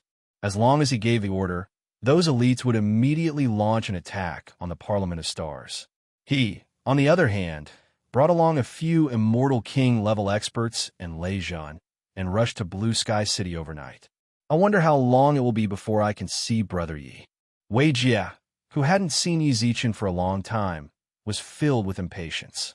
He frowned at Little White, who sat in the center of the room. He lost count of how many times he'd said the same thing. Gang leader Wei, please be patient. A few nights ago, I held a banquet here. Elder brother Yi fell asleep drunk in the early hours of the morning. I don't know if he has woken up yet, but I've already asked my wife and daughter to call him. He should be here soon. Little White kindly replied. Wei Jie couldn't help but raise his brows when he heard this. Big Brother Yi? Drunk? Before he could figure out what was going on, Bai Qiao and Bai Bailing led Yi Zichen into the hall. Whitey, Wei Jie, boss. Wei Jie and Whitey spoke at nearly the same time. Hearing the other party's reply, the two of them looked at each other. Wei Jie looked at Whitey in confusion, but Whitey just nodded and smiled. Wei Jie ignored Little White and walked up to Yi Zichen's side. He deliberately lowered his voice and said, Boss, what's going on? Why is the second pavilion master of the Parliament of Stars calling you boss? Just now, he said you drank too much last night and that you got drunk. As he spoke, Wei Jie kept glancing at Whitey. However, when Whitey sensed his gaze, it nodded and chuckled. Wei Jie couldn't help but feel a chill run down his spine. The Parliament of Stars and Upheaval had fought each other countless times, both openly and in secret. Now that the second pavilion master of the Parliament of Stars was treating him like this, he really wasn't used to it. Yi Zichen ignored Wei Jie's suspicions and smiled at Little White. Little White, there are no outsiders here, right? These are all my direct subordinates. There are no outsiders. Little White pursed his lips and nodded. Yi Zichen turned to Wei Jie and said, In truth, the Parliament of Stars is on our side, but don't tell your subordinates. Otherwise, they'll think we're enemies. Huh? On the same side? Wei Jie thought he'd misheard. He confirmed it several times, then asked in shock, What? What's going on? You don't know. With that, Little White helped Yi Zichen explain why he didn't want to merge and why he wanted them to remain enemies.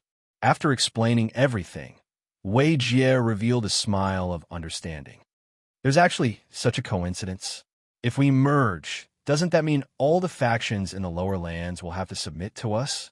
Boss, why don't we merge? Wei Jie didn't understand. Yi Zichen glanced meaningfully at Little White, who had no choice but to repeat Yi Zichen's idea to Wei Jie. Brilliant. When he heard the last part, Wei Jie couldn't help but clap his hands in admiration. He hadn't thought too deeply about the stakes involved.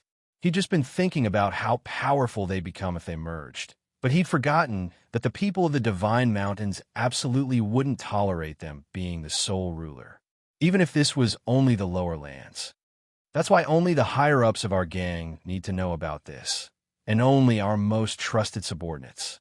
Everyone else can continue to think of the Parliament of Stars as enemies, but don't fight too fiercely. Just don't go overboard. Don't let your subordinates get angry. That's no problem. Wei Jie gestured with his hand, and the jade slip at his waist flashed with red light. He nodded at Yi Zichen and Little White, then poured his immortal awareness into it. Instantly, Wei Jie frowned. When Yi Zichen saw this, he asked, What's wrong? What's wrong? Wei Jie put the jade slip away, shook his head, and smiled. Chapter 1145. The Gao family's internal strife. Wei Jie's eyes flashed as he glanced at Yi Zichen.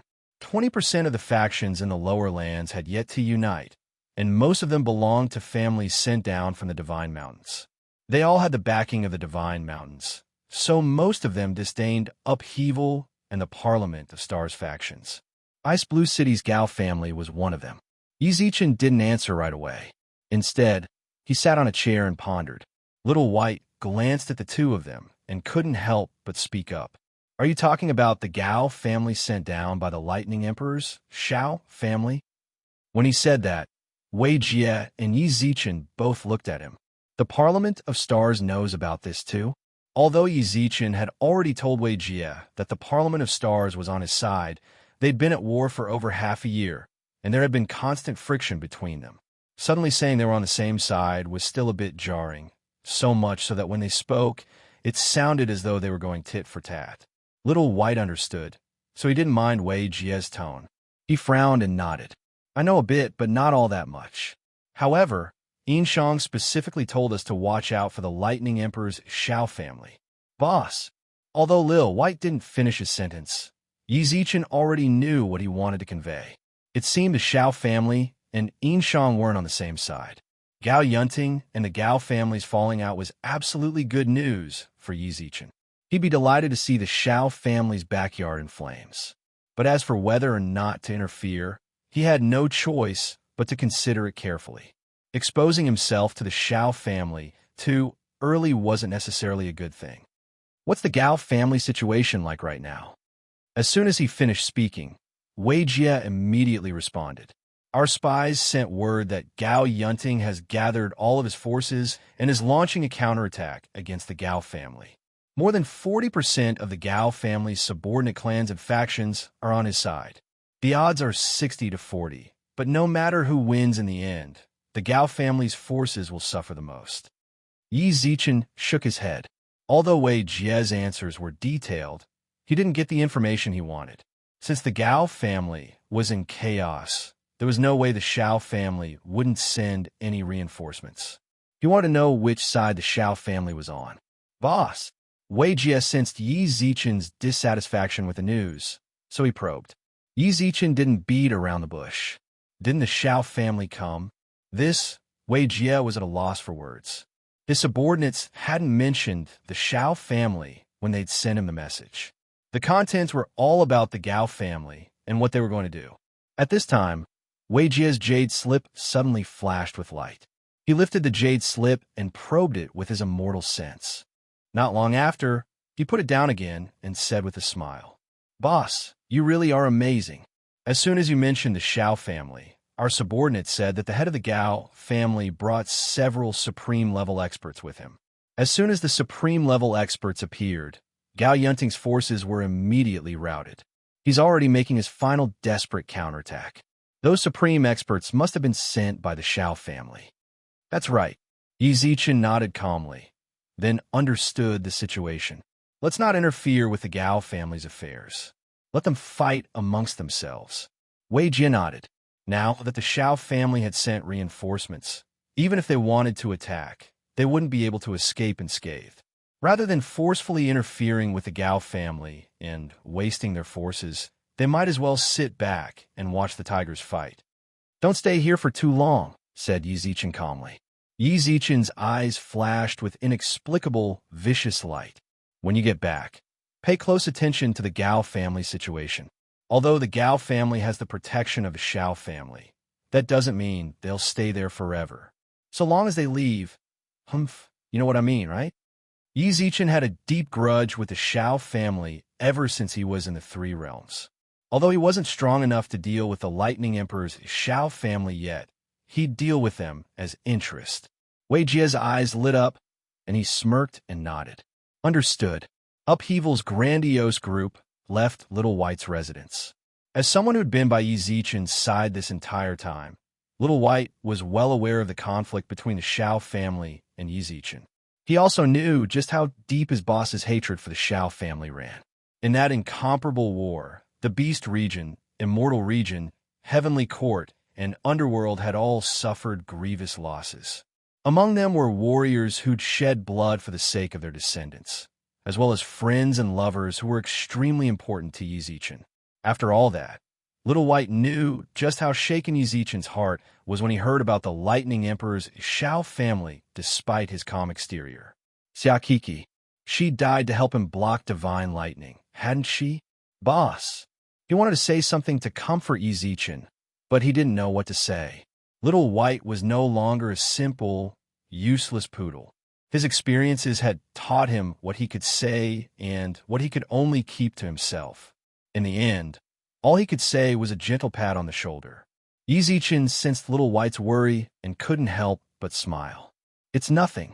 You don't have to be like this. Besides, Kiki might not even be dead. Boss, you're saying?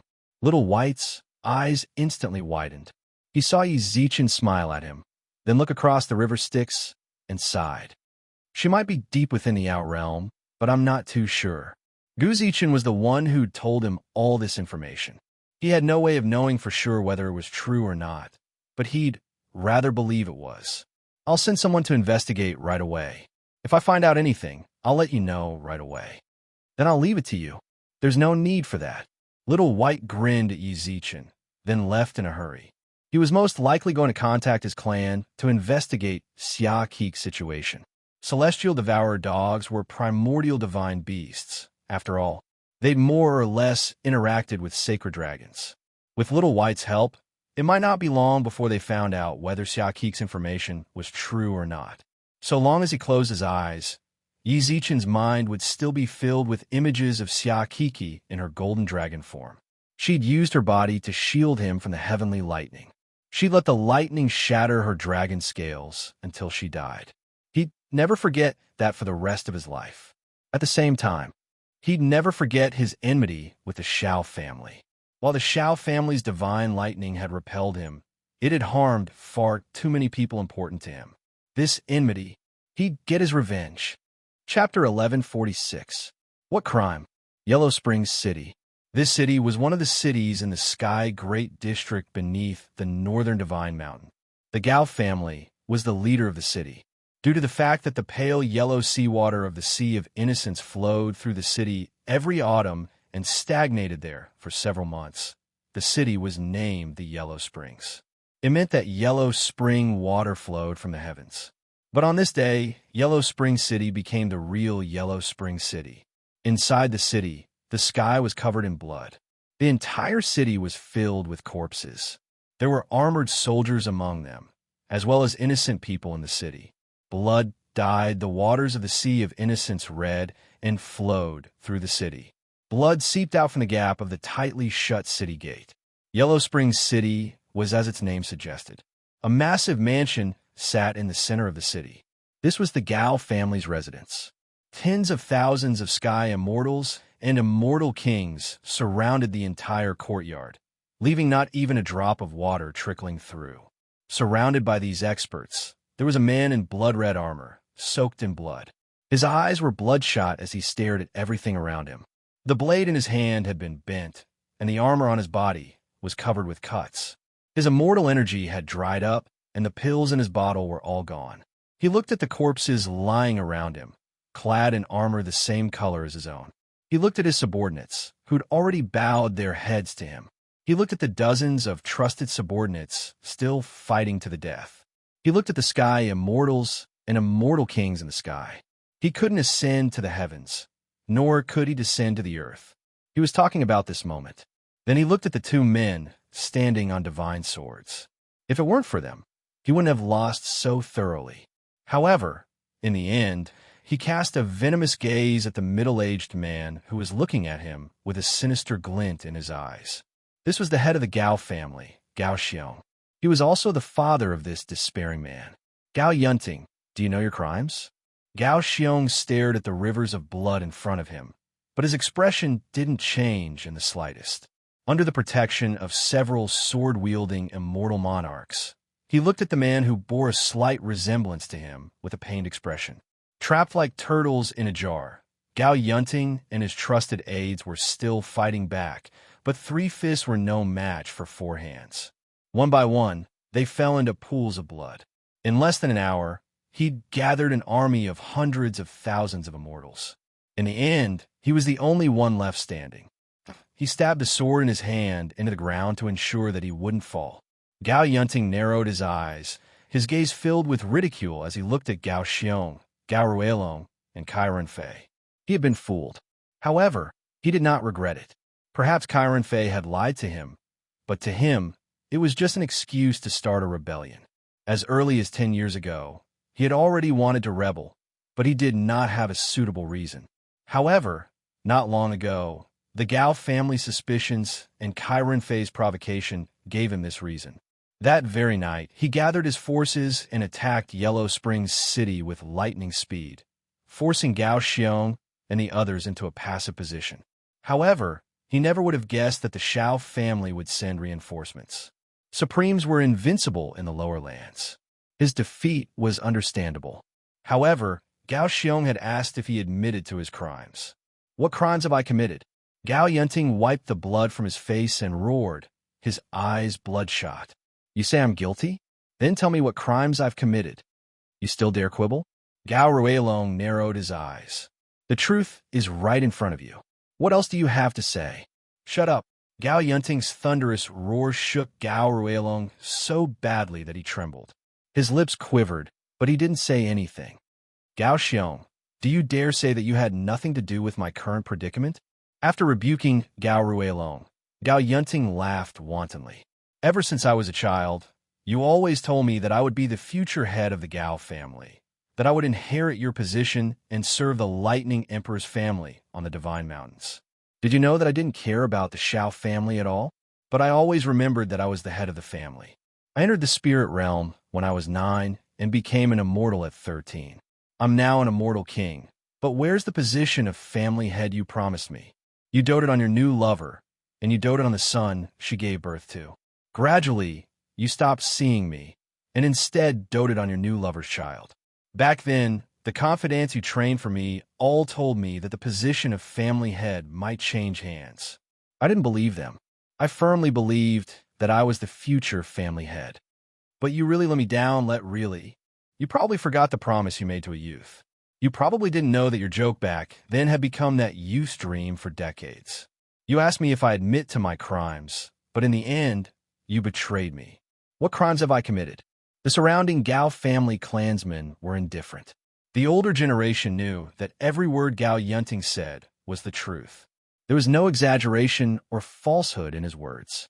More than a decade ago, they truly believed that Gao Yunting was the next family head. However, after the family head took in a new wife and gave birth to a son, everything changed. Quite a few people looked at Gao Yunting sympathetically. Gao Xiong, however, glanced at him indifferently, then pushed aside the immortal kings blocking his path. He looked at Gao Yunting coldly, then said, "Don't worry, Gao Yunting. So this is the answer you gave me, right?" "You forced me to do this," roared Gao Yunting. Unexpectedly, when he saw Gao Yunting's bloodshot eyes, Gao Xiong smiled calmly. "Did you know? I never blamed you for your rebellion. On the contrary, I supported it." The onlookers were in an uproar. Gao Yunting frowned and looked at his father, his eyes filled with confusion. Then he heard his father say, he said, "I nurtured trusted subordinates for you and Ruelong, all to give you a level playing field. You say I favored him, but did I ever give him more resources than you?" Gao Yunting's heart trembled. If he thought about it carefully, he hadn't. "I didn't pass on my position to you because I was hesitant between you and your brother.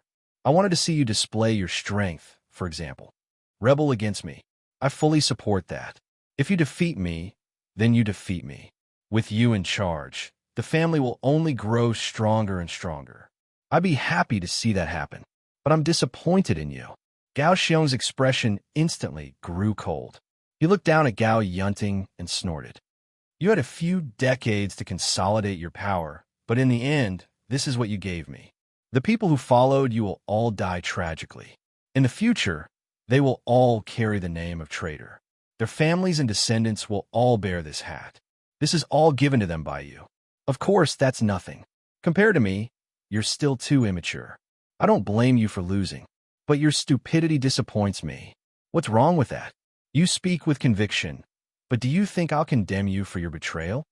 Chapter 1147. The position of family head. 1,000 years ago, the Gao family's ancestor performed a great service for the Shao family and was sent to Yellow Spring City. Even though they had a hand over a corresponding amount of resources every 50 years, the Gao family used the Lightning Emperor's Shao family as an excuse to keep quite a bit of resources for their own use. The family grew stronger day by day. However, all of this depended on the Gao family's timely handing over of resources. A few days ago, the Gao family's ancestor contacted Gao Xiong and asked about the missing resources. Before long, the Shao family sent people to investigate. However, he never would have guessed that. The emissary they'd sent had died at the transaction site. Embezzling resources is one thing. You could have turned back after handing them over. But how dare you plot against the emissary we sent? Gao Yunting, you're truly audacious. Gao Xiong looked at Gao Yunting with disappointment in his eyes.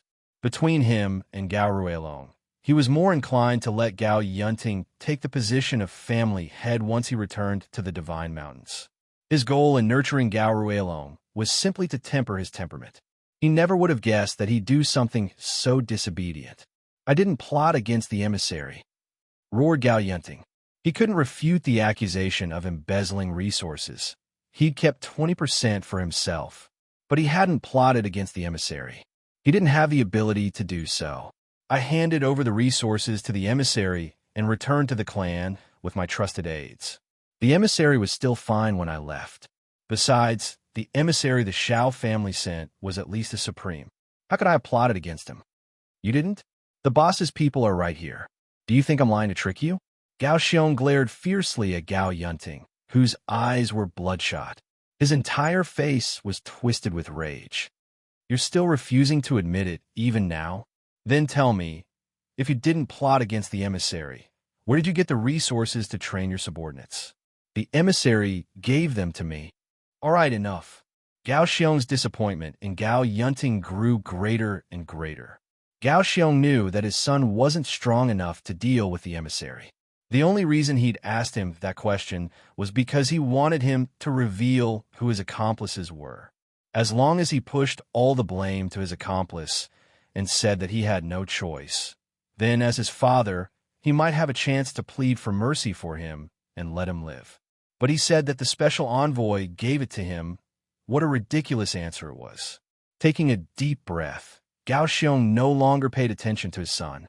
He fought for everything he could for his son, but he hadn't grasped it. He couldn't blame anyone else for this. He bowed deeply to the Shao family, then heard Gao Xiong speak. Sir Envoy, please do it. These words determined Gao Yunting's fate. He screamed at the top of his lungs that he was wrongly accused, but no one listened to him. His trusted aides fell one after another. He looked at them lying in pools of blood until he was the only one left on the battlefield. The emissary landed in front of Gao Yunting, staring at him with the coldest of eyes. It was all over. A bitter smile tugged at Gao Yunting's lips. The clouds in the sky blotted out the sun. The howling wind blew against his face, causing the bitter smile on his face to grow wider and wider. He looked around blankly. All he saw was disappointment, pity, and mockery from Gao Ruelong's faction. In the end, his gaze fell onto Chiron Fei. Gao Yunting stared back at him, his eyes calm and emotionless. Second brother, you found yourself a good advisor. Gao Yunting smiled sinisterly at Gao Ruelong, then turned his head, picked up the sword he'd stabbed into the ground, and held it across his neck. Splurt! An arrow of blood gushed out of his neck, and Gao Yunting's sword fell to the ground with a thud. When he saw Gao Yunting commit suicide, Gao Xiong subconsciously averted his gaze. No matter what, he was still a father. How could he bear to watch his own son die without doing anything?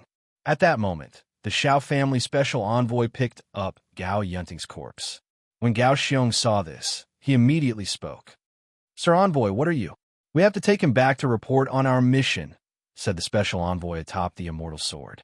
Before Gao Xiong could respond, another special envoy spoke up. Although the criminal has been executed, your Gao family still hasn't handed over their resources on time. I'll give you 3 days to hand them over. Otherwise, you know what will happen to you. With 2 flashes of light, the special envoys left the Shao family residence. Everyone silently watched Gao Xiong, who stood in the center of the courtyard, trembling uncontrollably. His fists were clenched and unclenched. Men, take an inventory of Yellow Springs city's dead citizens and clansmen. Compensate them accordingly. Remove Gao Yunting's name from the family records, as well as all of his direct descendants. Gao Ruelong will be the next head of the Gao family. The succession will take place in 3 months. That's all. With that, Gao Xiong silently turned and walked back to his room in the courtyard. As he spoke, he seemed to age several decades. His bleak figure caused the members of the Gao family to sigh in pity. Seeing his son die before him, he must not feel good about it either. However, among these people, there was a group of people who were in high spirits. These people were Gao Ruelong's direct subordinates. "Farewell, father." He bowed deeply to Gao Xiong. After he left, Gao Ruelong straightened his back and looked around. The Gao family clansmen immediately bowed in his direction. Although they didn't call out his name, he knew he wasn't far off. In 3 months, he would be the head of the Gao family. Gao Yunting's betrayal had dyed Yellow Springs City in the color of blood. Cries and wails filled the air, but Gao Ruelong's mansion was brightly lit, and a banquet was being held. At the banquet, everyone congratulated Gao Ruelong and addressed him as family head. Gao Ruelong was overjoyed. It wasn't until the wee hours of the morning that the banquet finally ended. Gao Ruelong returned to his room, his face flushed with success. Perhaps someone was deliberately trying to please him, but someone had hidden a little girl in the room. When Gao Ruelong saw her, he immediately grinned and threw himself at her. At this moment, there was a sudden and urgent knock on the door. Who is it? Chapter 1148. Gao Ruelong's death. Let's talk about it tomorrow. I'm busy right now. How could Gao Ruelong have the time to deal with Kai Ren Fei on such a beautiful day and with a beautiful woman waiting for him in the room? Besides, he didn't have much of a good impression of Kai Ren Fei to begin with. If he hadn't plotted against Gao Yunting and won the position of family head, Gao Ruelong wouldn't have bothered to say a word to him. "I just came to see if young Master Ruelong has any other requests," said Kai Ren Fei with a smile. No. Hurry up and scram." The beautiful woman was still lying on the bed. His heart itched, and he didn't want to waste any more time with Kai Ren Fei. All he wanted to do right now was get rid of this eyesore, so he could spend some quality time with his beautiful woman. When he heard Gao Ruelong's impatient tone, Kai Ren Fei smiled in understanding. Then this subordinate will take his leave. He bowed to Gao Ruelong and left. Little did he know that the moment he closed the door, the beautiful woman nodded at Kai Ren Fei through the crack in the door. The door was tightly shut. The beautiful woman and Gao Ruelong were left alone in the bedroom. When he saw the beautiful woman lying on the bed, Gao Ruelong's heart burned with passion. He pounced on the bed, but he missed. The beautiful woman carefully dodged to the side as he pounced. Gao Ruelong immediately tried to hug her, only to discover that she was pushing him away. "My lord, don't be so impatient."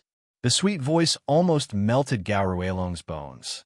This sentence also pushed the hormone secretion in Gao Ruelong's heart to the extreme. He forcefully suppressed the fire in his belly. Before long, he heard the beautiful woman laugh. "I hear you're the future head of the Gao family. Of course. In 3 months, I'll inherit the position of head. Beauty, if you can serve me well today, then you'll be the wife of the Gao family's head." Gao Ruelong's arrogant smile was tinged with perversion. The beautiful woman's eyes flashed with yearning. She pursed her lips and smiled. "Then I'm sure you've already gotten tired of playing the normal way. Why don't we change it up?" "Oh, you have a new trick?" Gao Ruelong raised his eyebrows and saw the beauty take out a long piece of cloth from under her pillow. It was obvious that she had prepared this beforehand. "Sir, please close your eyes." Gao Ruelong couldn't refuse her flirtatious tone. He really wanted to try this new trick, so he obediently closed his eyes and let the beauty cover his eyes with the cloth. Then, she pushed him onto the bed. After that, his hands and feet were tied to the head of the bed by the beauty.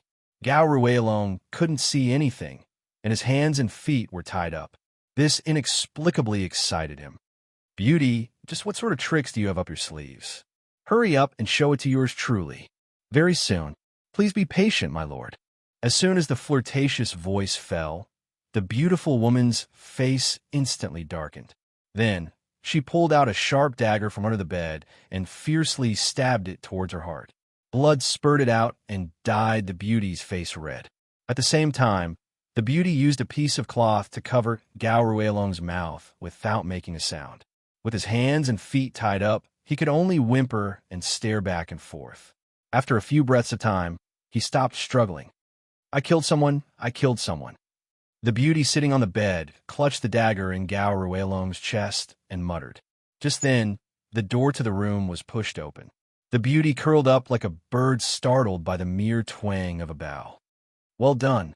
The person who walked in was none other than Chiron Fei, whom Gao Ruelong had chased away. He smiled calmly and walked to the side of the bed. Looking at the dagger in Gao Ruelong's chest, he viciously pulled it out and stabbed it again. After stabbing, Gao Ruelong's body trembled violently. At this time, Chiron Fei lifted the cloth covering his eyes. You? Gao Ruelong stared and wanted to say something, but Chiron Fei didn't give him the chance. He pulled the dagger out and stabbed it again. Blood gushed out of Gao Ruelong's body and dyed the entire bed red. His eyes rolled back. He was completely dead.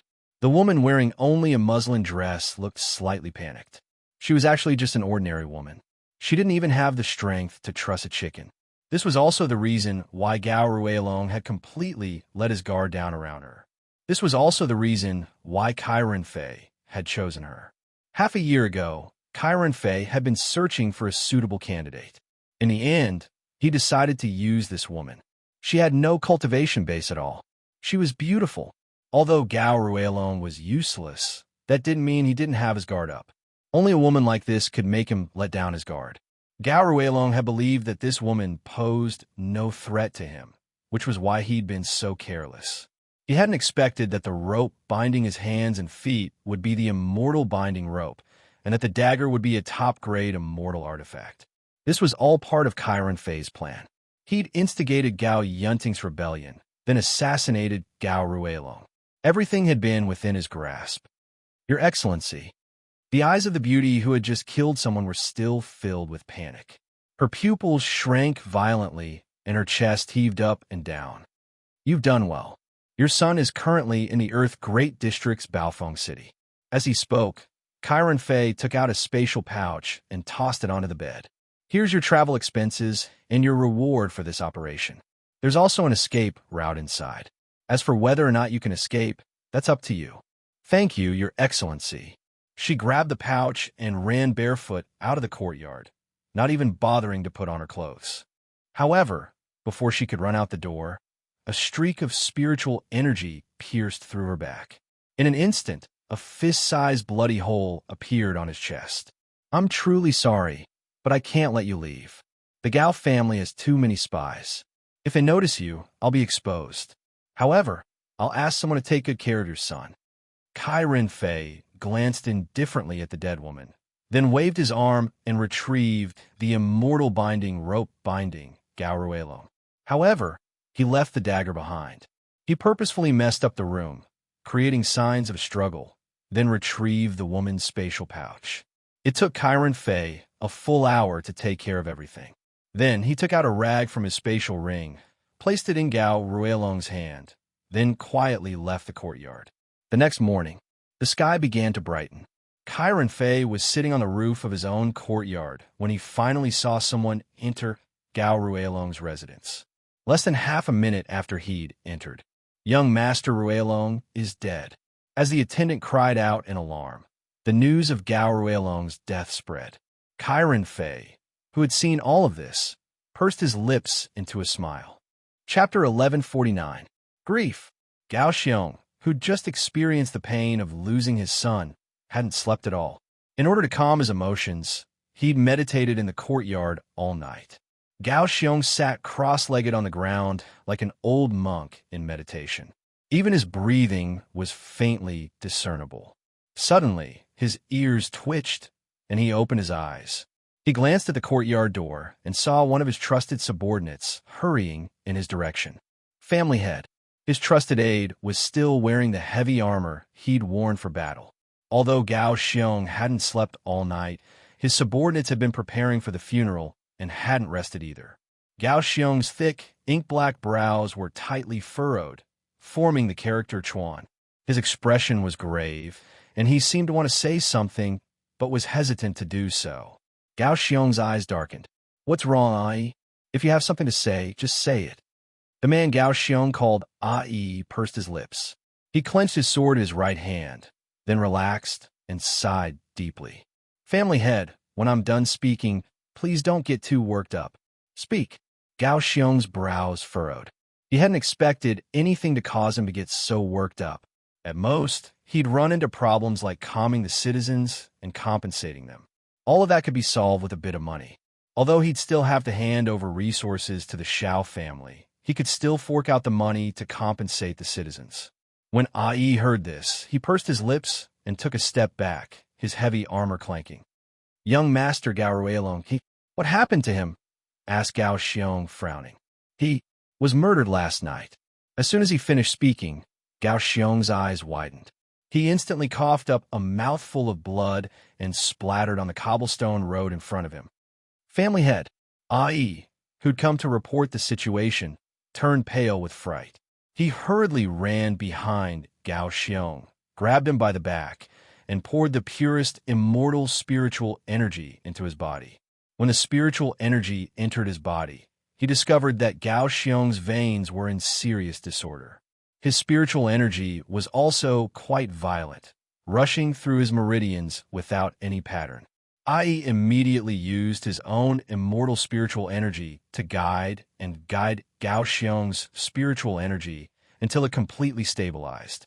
Then, he took out a pill from his spatial ring and stuffed it into Gao Xiong's mouth. Cough, cough. After coughing up the blood clot in his throat, the unconscious Gao Xiong opened his eyes again. His eyes were lifeless, and his face was pale as he pushed Ai's hand away. He spoke in his weakest voice. You said Ruelong was killed? After waking up, Gao Xiong seemed to have aged a few decades. The pain of losing his son the day before had left him exhausted. But who would have thought? Less than 24 hours later, his other son would die as well. Ai grit his teeth and nodded as he looked at Gao Xiong, who was unbearably old. Yes, just now, someone came to report that when he went to young Master Ruelong's residence, he saw clear signs of a fight in the courtyard. When he entered the house, he saw young Master Ai lying in the living room. He was stabbed through the heart with a sharp chi. There was also a dead woman in his residence. She seemed to be a prostitute, and her chest had been completely pierced through by spiritual energy. Ruelong. Gao Xiong sat up, leaning against Ai. His body trembled violently, and his once fierce eyes were now lifeless and desolate. Family head, please don't be too sad. You're the backbone of the Gao family. If anything happens to you, our family will truly fall into disarray. For a long while, Gao Xiong remained immersed in his grief over Gao Ruelong's death. It wasn't until an hour later that he finally emerged from his sorrow and stood up with the help of Ai. His eyes were filled with sorrow as he murmured, "Take me there." Gao Ruelong's death had shaken the entire Gao family. Yesterday, he'd been told by the family head that he would inherit the position of head of the Gao family in 3 months. Now that he'd been killed the next day, it was a huge blow to the Gao family. Family elders, retainers, anyone with any authority in the Gao family had come to Gao Ruelong's residence. Quite a few other clansmen had heard the news and hurried over to watch. At the very center of the crowd sat a beautiful woman in a long purple dress. She was Gao Ruelong's birth mother, Gao Xiong's wife, the wife of the previous head of the Kai family, and Kai Renfei's birth mother. Li Lu. She didn't cry, nor did she throw a tantrum. She just sat there in a daze, her white hair draped over her shoulders. Gao Ruelong lay dead on her lap. Unbeknownst to them, this was the most worrying of all. There was no greater sorrow than a dead heart. That was exactly what Li Lu was feeling right now. My condolences, madam. The family elders and retainers all offered words of comfort, but Li Lu just sat there in a daze. She didn't respond at all. While everyone was shaking their heads in pity, a commotion broke out in the crowd, and someone shouted, "The family head is here." Instantly, a path opened up in front of the residence's entrance. Before long, they saw Ai supporting Gao Xiong as they slowly walked into the residence. Family head. Everyone bowed in greeting. Gao Xiong ignored them and walked up to Gao Ruelong. He glanced coolly at the motionless Gao Ruelong on the ground, then at the white-haired Li Lu, who looked like a living corpse. Deep in his eyes, a faint trace of desolation flashed through them. He squeezed his eyes shut and let out a long sigh. Who was the first to notice? A man in a plain robe walked out of the crowd and knelt to the ground. It's the young one. You? What are you doing in Ruelong's residence? Aren't you supposed to be pacifying the commoners in the city? Under Gao Xiong's gaze, the man shivered uncontrollably, as if he'd been plunged into a bottomless pit of ice. He could guess what Gao Xiong was thinking. He hurriedly kowtowed. Family head, please understand. It was young Master Ruelong who told me to call for him the next morning. He told me to have him accompany us on a stroll around the city. I was only following orders. I didn't kill young Master Ruelong. Is that so? Who can testify for you? The young one. The man's lips quivered, but he couldn't speak. When Gao Ruelong had told him about this, it really had been just the two of them. Family head, please understand. This lowly one's strength is shallow. I've only just ascended to immortality. Young Master Ruelong is already an immortal king. How could this lowly one possibly kill him? So you're saying that no one can testify for you? Gao Xiong ignored the servant's explanation. His eyes flashed with cold light. Chapter 1150. The murderer's several heavily armored clansmen immediately walked out from the crowd. When the servant heard this, his eyes were filled with terror as he shouted angrily. Family head, wasn't this lowly one. The family head is wise.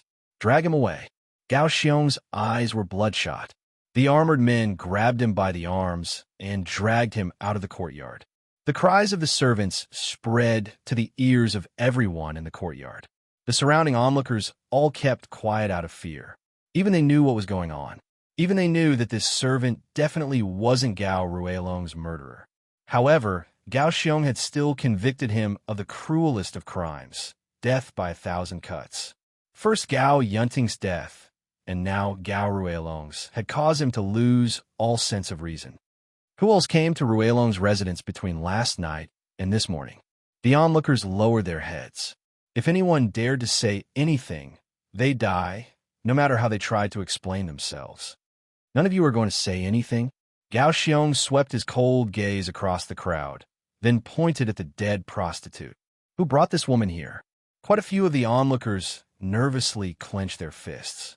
These were the people who'd attended Gao Ruelong's banquet last night. Chiron Fei, who was standing not too far away, also frowned slightly. Sure enough, the older the ginger, the spicier it was, had locked onto the prostitute with a single glance. Quite a few people had known that he'd brought her here. He glanced at them. Think about it carefully. If anyone says anything, I'll pardon them.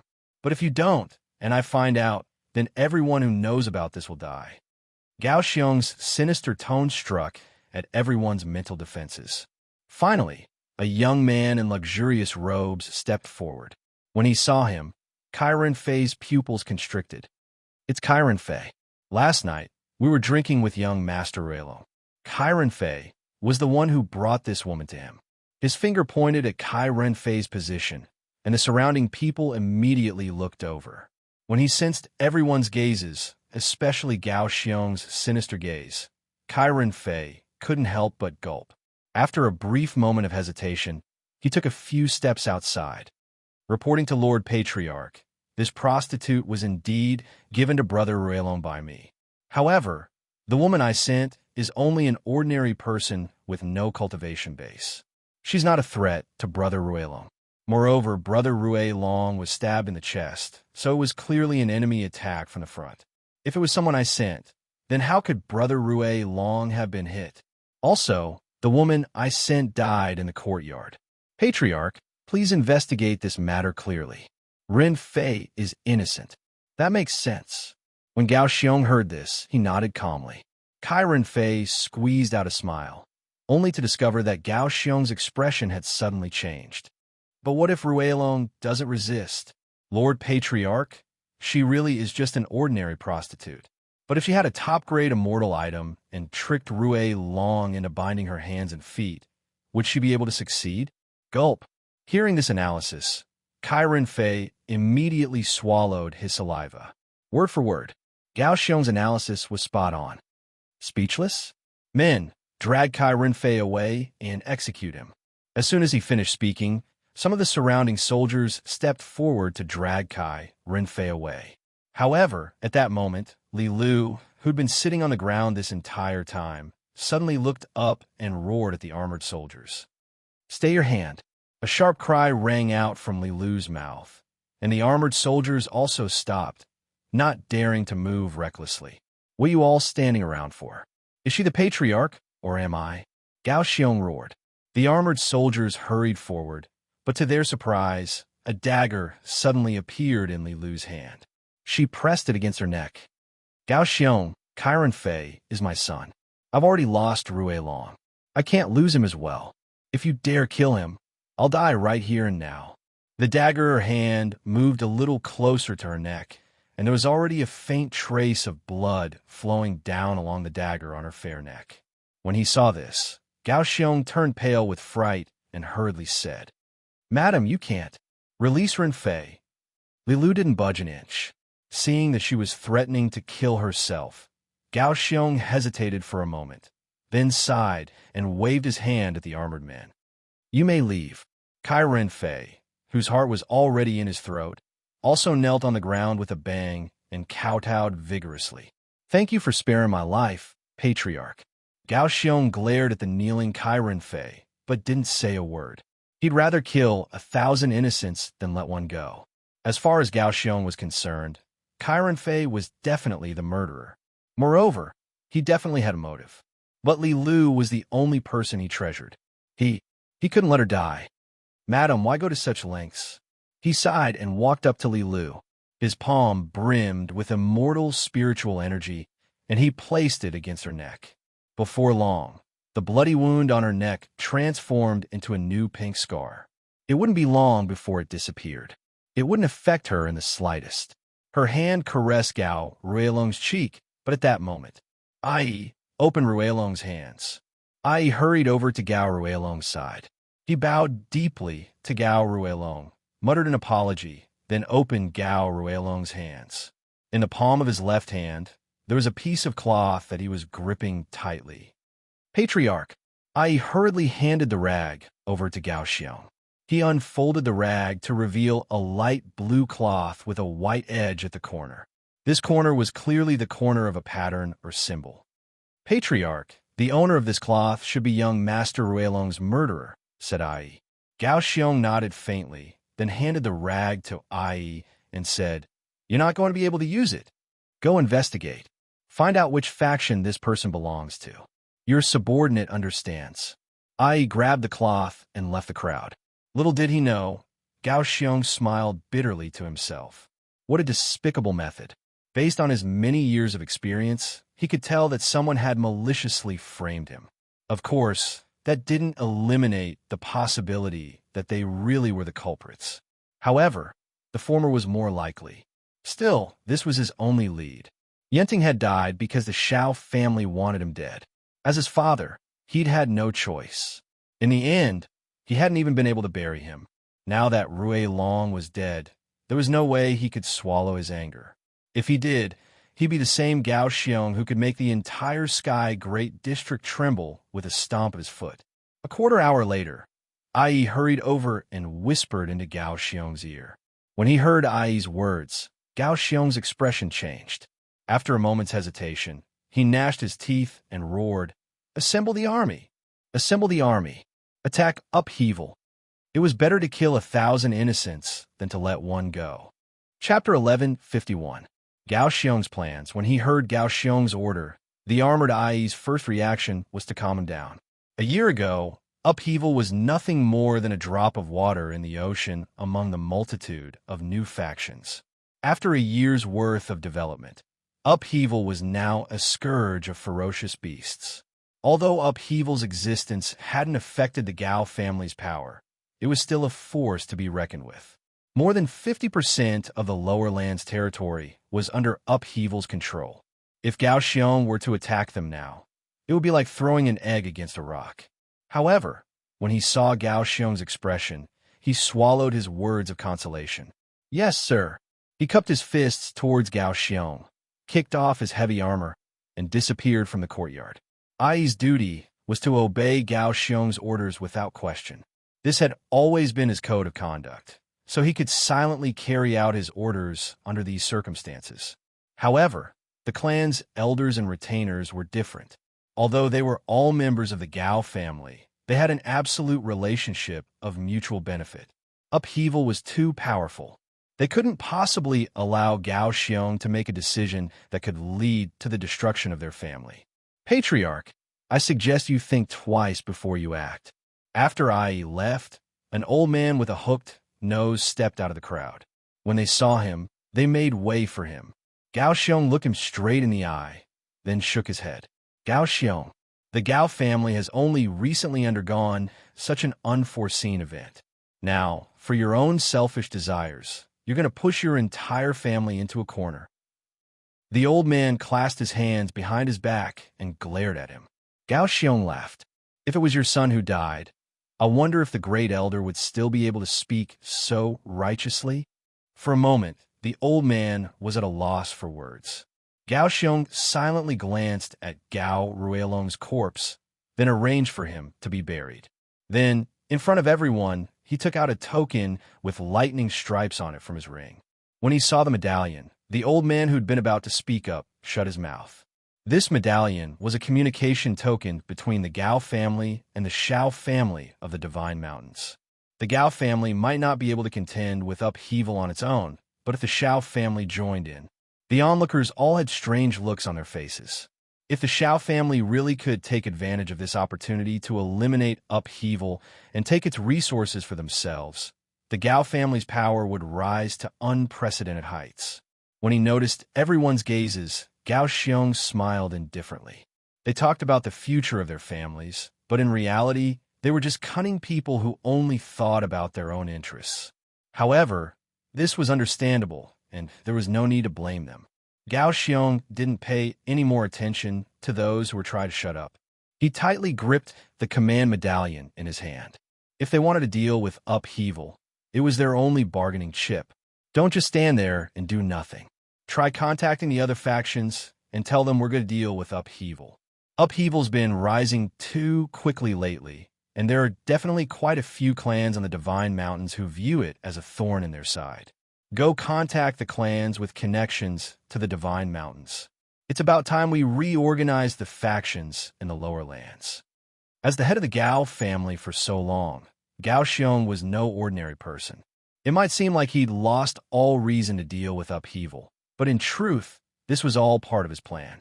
Upheaval had risen too quickly. Although it didn't seem like they'd affected the Gao family's existence, they'd already subconsciously posed an absolute threat. Gao Xiong refused to let a faction like upheaval hover around them. He wanted to take advantage of this opportunity to deal with all the clans with connections to the Divine Mountains. He wanted to properly deal with upheaval's sudden rise to power. The Shao family had mentioned upheaval many times, and they were astonished by its sudden rise. This was a perfect opportunity to see just who stood behind upheaval. Blue Sky City. Ever since Little White left to help Yizichen ask around about Xia Kiki and the others, he'd been away. He wanted to play around with Go Yuzhan and the others, but to his surprise, after 100 years, Go Yuzhan really had changed a lot. He spent his days running errands for the Parliament of Stars. As a result, Yizichen felt lonely. Who are you? Why are you standing here? At that moment, outside Yizichen's residence, Bustling frowned at the two brawny men guarding the gate. Both of them were tall and sturdy. She'd never seen them at home before. They obviously weren't her father's guards. However, Bustling could sense that they were stronger than her father. The young master is currently cultivating. No one is to disturb him. The dark-skinned man, standing to the left, frowned. Yizichen had chosen them from the Yao Ceiling Pagoda, and they were both third-stage Earth Supremes. Hurry up and get out of the way. This is my home. How dare you block my way? What young master? I'm looking for my Uncle Yi. The young master is. Let her in. Just as the two of them were about to reply, Yizichen's low voice rang out from within the courtyard. The two guards didn't hesitate. They opened the way, and Bustling and the Snow Rabbit entered. Bustling wrinkled her nose at the two Earth Supremes, then proudly ran inside. When she saw Yizichen sitting at the stone table, she immediately put on an affectionate expression. Uncle Yi, you're here. She wrinkled her nose and snorted. Who are those two people outside? They said you were in seclusion, but I wouldn't let them in. I told them to say that. He didn't know how, but news of his arrival in Blue Sky City had inexplicably spread. Over the past few days, Yi Zichen's visitors had annoyed him to no end. He had no choice but to set up 2 guards in front of his door and push them away. At the same time, the Snow Rabbit bowed to Yi Zichen. "Master, you still know of a young master like me." Yi Zichen was truly speechless. He'd clearly found the Snow Rabbit to serve him in the Yao Ceiling Pagoda, but now that he was in Blue Sky City, she'd toss him aside and hung out with by Bailing every day.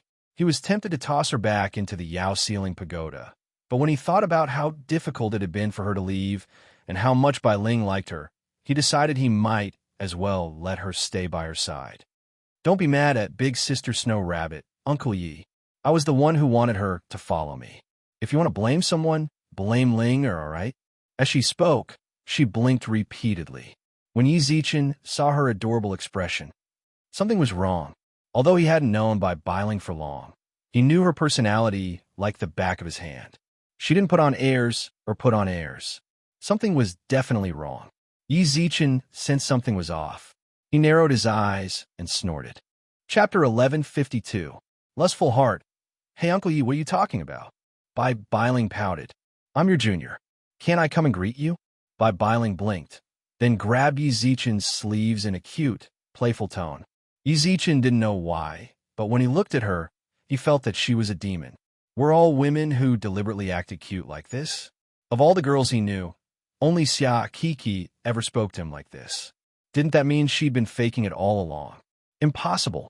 Impossible. As soon as this thought popped into his head, Yi Zichen discarded it. He doubted everyone, but not Kiki. Uncle Yi. When he sensed someone waving at him, Yi Zichen came back to his senses. He tilted his head and saw Bai Bailing pursing her lips and looking at him adorably. "HM, what is it?" Yi Zichen said subconsciously, somewhat absent-minded. Bai Bailing immediately ran up to him and put her hands on his shoulders. "Uncle, are you tired? Let Ling give you a massage." She'd been spoiled since childhood, so she'd obviously never done this before. She either didn't feel anything when she squeezed Yi Zichen's shoulders, or it hurt. Yi Zichen couldn't bear Bai Bailing's flattery, so he grabbed her hand and pulled her in front of him. "Speak. What exactly is it?" "Ling, if you don't say it, then don't ever say it again." With that, Yi Zichen turned to return to his room. Before he'd taken more than a few steps, Bai Bailing ran up to him and blocked his path. She smiled apologetically and grinned. "I heard you're that famous Grandmaster Yi of Ice Blue City, right?" "That's right. What about it?" asked Yi Zichen. "Then do you have any extra sea condensing pills? Can you give Ling one?" Bai Bailing stuck out her tongue, clasped her hands behind her back, and lowered her head shyly. She wanted a sea condensing pill? When he heard this, Yi Zichen couldn't help but arch his brows. He hadn't expected Bai Bailing to come looking for him for a sea condensing pill. She was Xiao Bai's daughter. As her uncle, giving her a sea condensing pill wasn't a problem. However, she was only at the Sky Immortal stage, so the sea condensing pill was still too early for her. "What do you want it for?" "The sea condensing pill is for immortal kings to break through to the Paragon level. If you're facing a problem of breaking through now, I can give you a few pills that can help you break through to the Immortal King stage." Bai Bailing shook her head like a rattle drum and waved her hands repeatedly. No, I don't want those things. I just want a sea condensing pill. Uncle Yi, just give it to me, okay?" Bai Bailing shook Yi Zichen's arm with a pleading look in her eyes. From the looks of it, she really did want a sea condensing pill. "Then can I know what you use it for?" "No." This time, Bai Bailing's reply was resolute and decisive. Yi Zichen was stunned. Then, she saw Bai Bailing revert to her previous, pleading expression. "Don't worry. Uncle Yi, just give it to me." He really couldn't dissuade her, especially since she was his niece. Yi Zichen sighed, then took a bottle of sea condensing pills from the Yao Ceiling Pagoda and placed it in her hands. "Here." Bai Bailing accepted the pill and immediately smiled with happiness. She hugged Yi Zichen's neck and kissed him. "Thank you, Uncle. I knew you were the best." With that, she clutched the bottle of sea condensing pills and hurried out of the courtyard. The Snow Rabbit glanced at Yi Zichen, who nodded and said, "Follow her." Don't let anything happen to her. When the snow rabbit left the courtyard, Yi Zichen chuckled and sat down at the stone table. The little girl had suddenly come to flatter him and asked for sea condensing pills. This had piqued his curiosity. He spread his immortal awareness throughout Blue Sky City. Given Yi Zichen's current strength, he could cover the entirety of the Divine Mountains, let alone a tiny city like Blue Sky City. His immortal awareness locked onto Bai Bailing, and before long, he saw her enter a restaurant. On the second floor of the restaurant was a young man with a cold expression. He was very handsome, and when he saw Bai Bailing, he stood up to greet her. When little Ling saw him, she shyly lowered her head. Oh, this little girl has actually fallen in love. The youth was a peak immortal king, just a step away from becoming supreme. Yi Zichen couldn't help but nod in approval at his young age. Yi Zichen smiled calmly, but his immortal awareness remained locked onto her. He wanted to see what they were going to do next. He absolutely wasn't a peeping Tom.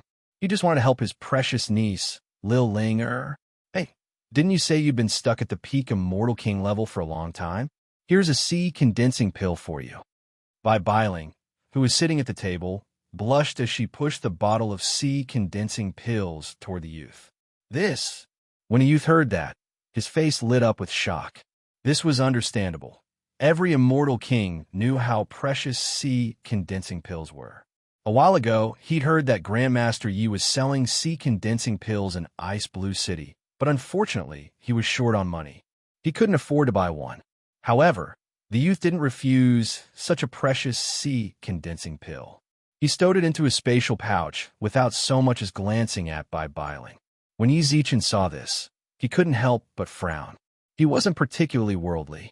He didn't frown because the youth didn't refuse, but because the youth didn't seem to care about Bai Bailing at all. This didn't seem like something two people in love should feel. For a moment, Yi Zichen suspected that the youth just wanted to borrow Bai Bailing's hand to obtain sea condensing pills. This kid, Yi Zichen prepared to observe him for a while longer. No matter what, this was the man Bai Bailing liked. He didn't want to judge him so arbitrarily. But at this moment, his communication jade slip suddenly flashed. I really came at a bad time. Although the communication jade slip could be used to transmit messages, it required the immortal senses of the person inside to be able to see the internal information. During this time, Yi Zichen had no way of monitoring Bai Bailing's situation. When I get the chance, I absolutely have to popularize the modern realm cell phones. Otherwise, it'll be too much of a waste of time. Yi Zichen muttered to himself. He didn't want to miss even a second of Bai Bailing's time with the youth. However, the red light on the transmission slip was clearly an urgent message. Yi Zichen couldn't waste any time. He had no choice but to send his immortal awareness into it. After reading the message, he leapt to his feet and sent a transmission to the snow rabbit through the Yao Ceiling Pagoda. Help me keep an eye on Ling, and the youth with her. After sending the message, Yi Zichen walked up to the two attendants. Chapter 1153. Looking for trouble raging Flame City. Tens of millions of years later, thanks to upheaval's sudden rise to prominence, it was now one of the most prosperous cities beneath the northern Divine Mountain. The City Lord's Manor had relocated its former headquarters in the city's center, leaving it for upheaval's new headquarters. Every day, countless cultivators would rush there. Some wanted to join upheaval, while others wanted to see just what was so special about the sudden rise to power. In any case, upheaval's existence doubled the flow of people in Raging Flame City. Upheaval's enormous power was like a towering mountain. No one dared harbor any ill will towards it. But today, several groups of uninvited guests had arrived in Raging Flame City, Upheaval's headquarters. Family head Gao, Xiongao, has come to pay a personal visit.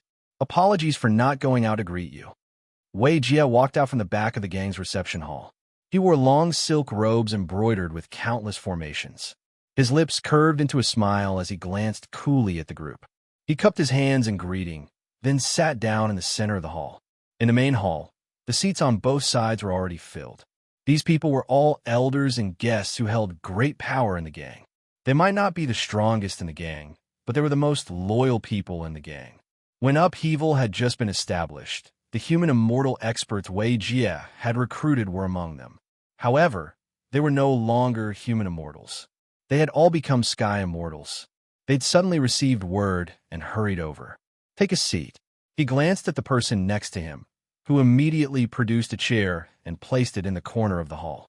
In truth, this was an insult. Gao Xiongao was second to none in the Sky Great District. Upheaval, on the other hand, was sitting at the very end. It was as if they were saying, "To Upheaval, you, Gao Xiongao, are nothing." Impudent. Ai stood at Gao Xionggao's side, clad in white robes. He furrowed his brows and gripped the sword at his waist. Just as he was about to draw his sword, several dozen strands of immortal awareness locked onto him. The pressure of several dozen sky immortals merged together. It was easy to imagine how oppressive it was. Ai, stop. Gao Xiong's voice was indifferent as he reached out and pushed Ai's blade back into its sheath. That attendant definitely did not have the guts to humiliate him like this. Presumably, this was all Wei Jie's secret instructions. Although Ai had experienced countless baptisms of blood, in that instant just now, his psychological defenses had actually somewhat collapsed. Ai glared angrily at the crowd, then sheathed his sword and returned to Gao Xiong's side. "This seat, I won't be sitting on it." Gao Xiong, who'd stopped Ai, glanced at the corner. A sinister look flashed through his eyes, but his expression was calm. "Since Chief Gao doesn't want to sit, then don't sit. But I don't know what clan leader Gao means by this." Wei Jie, who was sitting in the middle, suddenly had a sharp look in his eyes. He stared at the mourning crowd in the hall and spoke in a strange tone. "Gang leader Wei, you're just pretending to be confused," said Gao Xiong darkly. "Please explain, clan leader Gao." Wei Jie smiled and leaned forward. "Since gang leader Wei wishes to play the fool, I won't bother beating around the bush with you. I'm here to demand justice for my son." "Huh, that makes me even more confused." A faint smile appeared on Wei Jie's face. His body leaned back against the back of his chair. His right hand gripped the chair's armrest as a dark light surged in his eyes. "I heard your son died recently, so you wanted to pay your respects. I naturally wouldn't interfere. But you brought this clansman to Upheaval, wore mourning clothes, and even said you wanted justice for your son? What? Are you trying to throw the blame on Upheaval?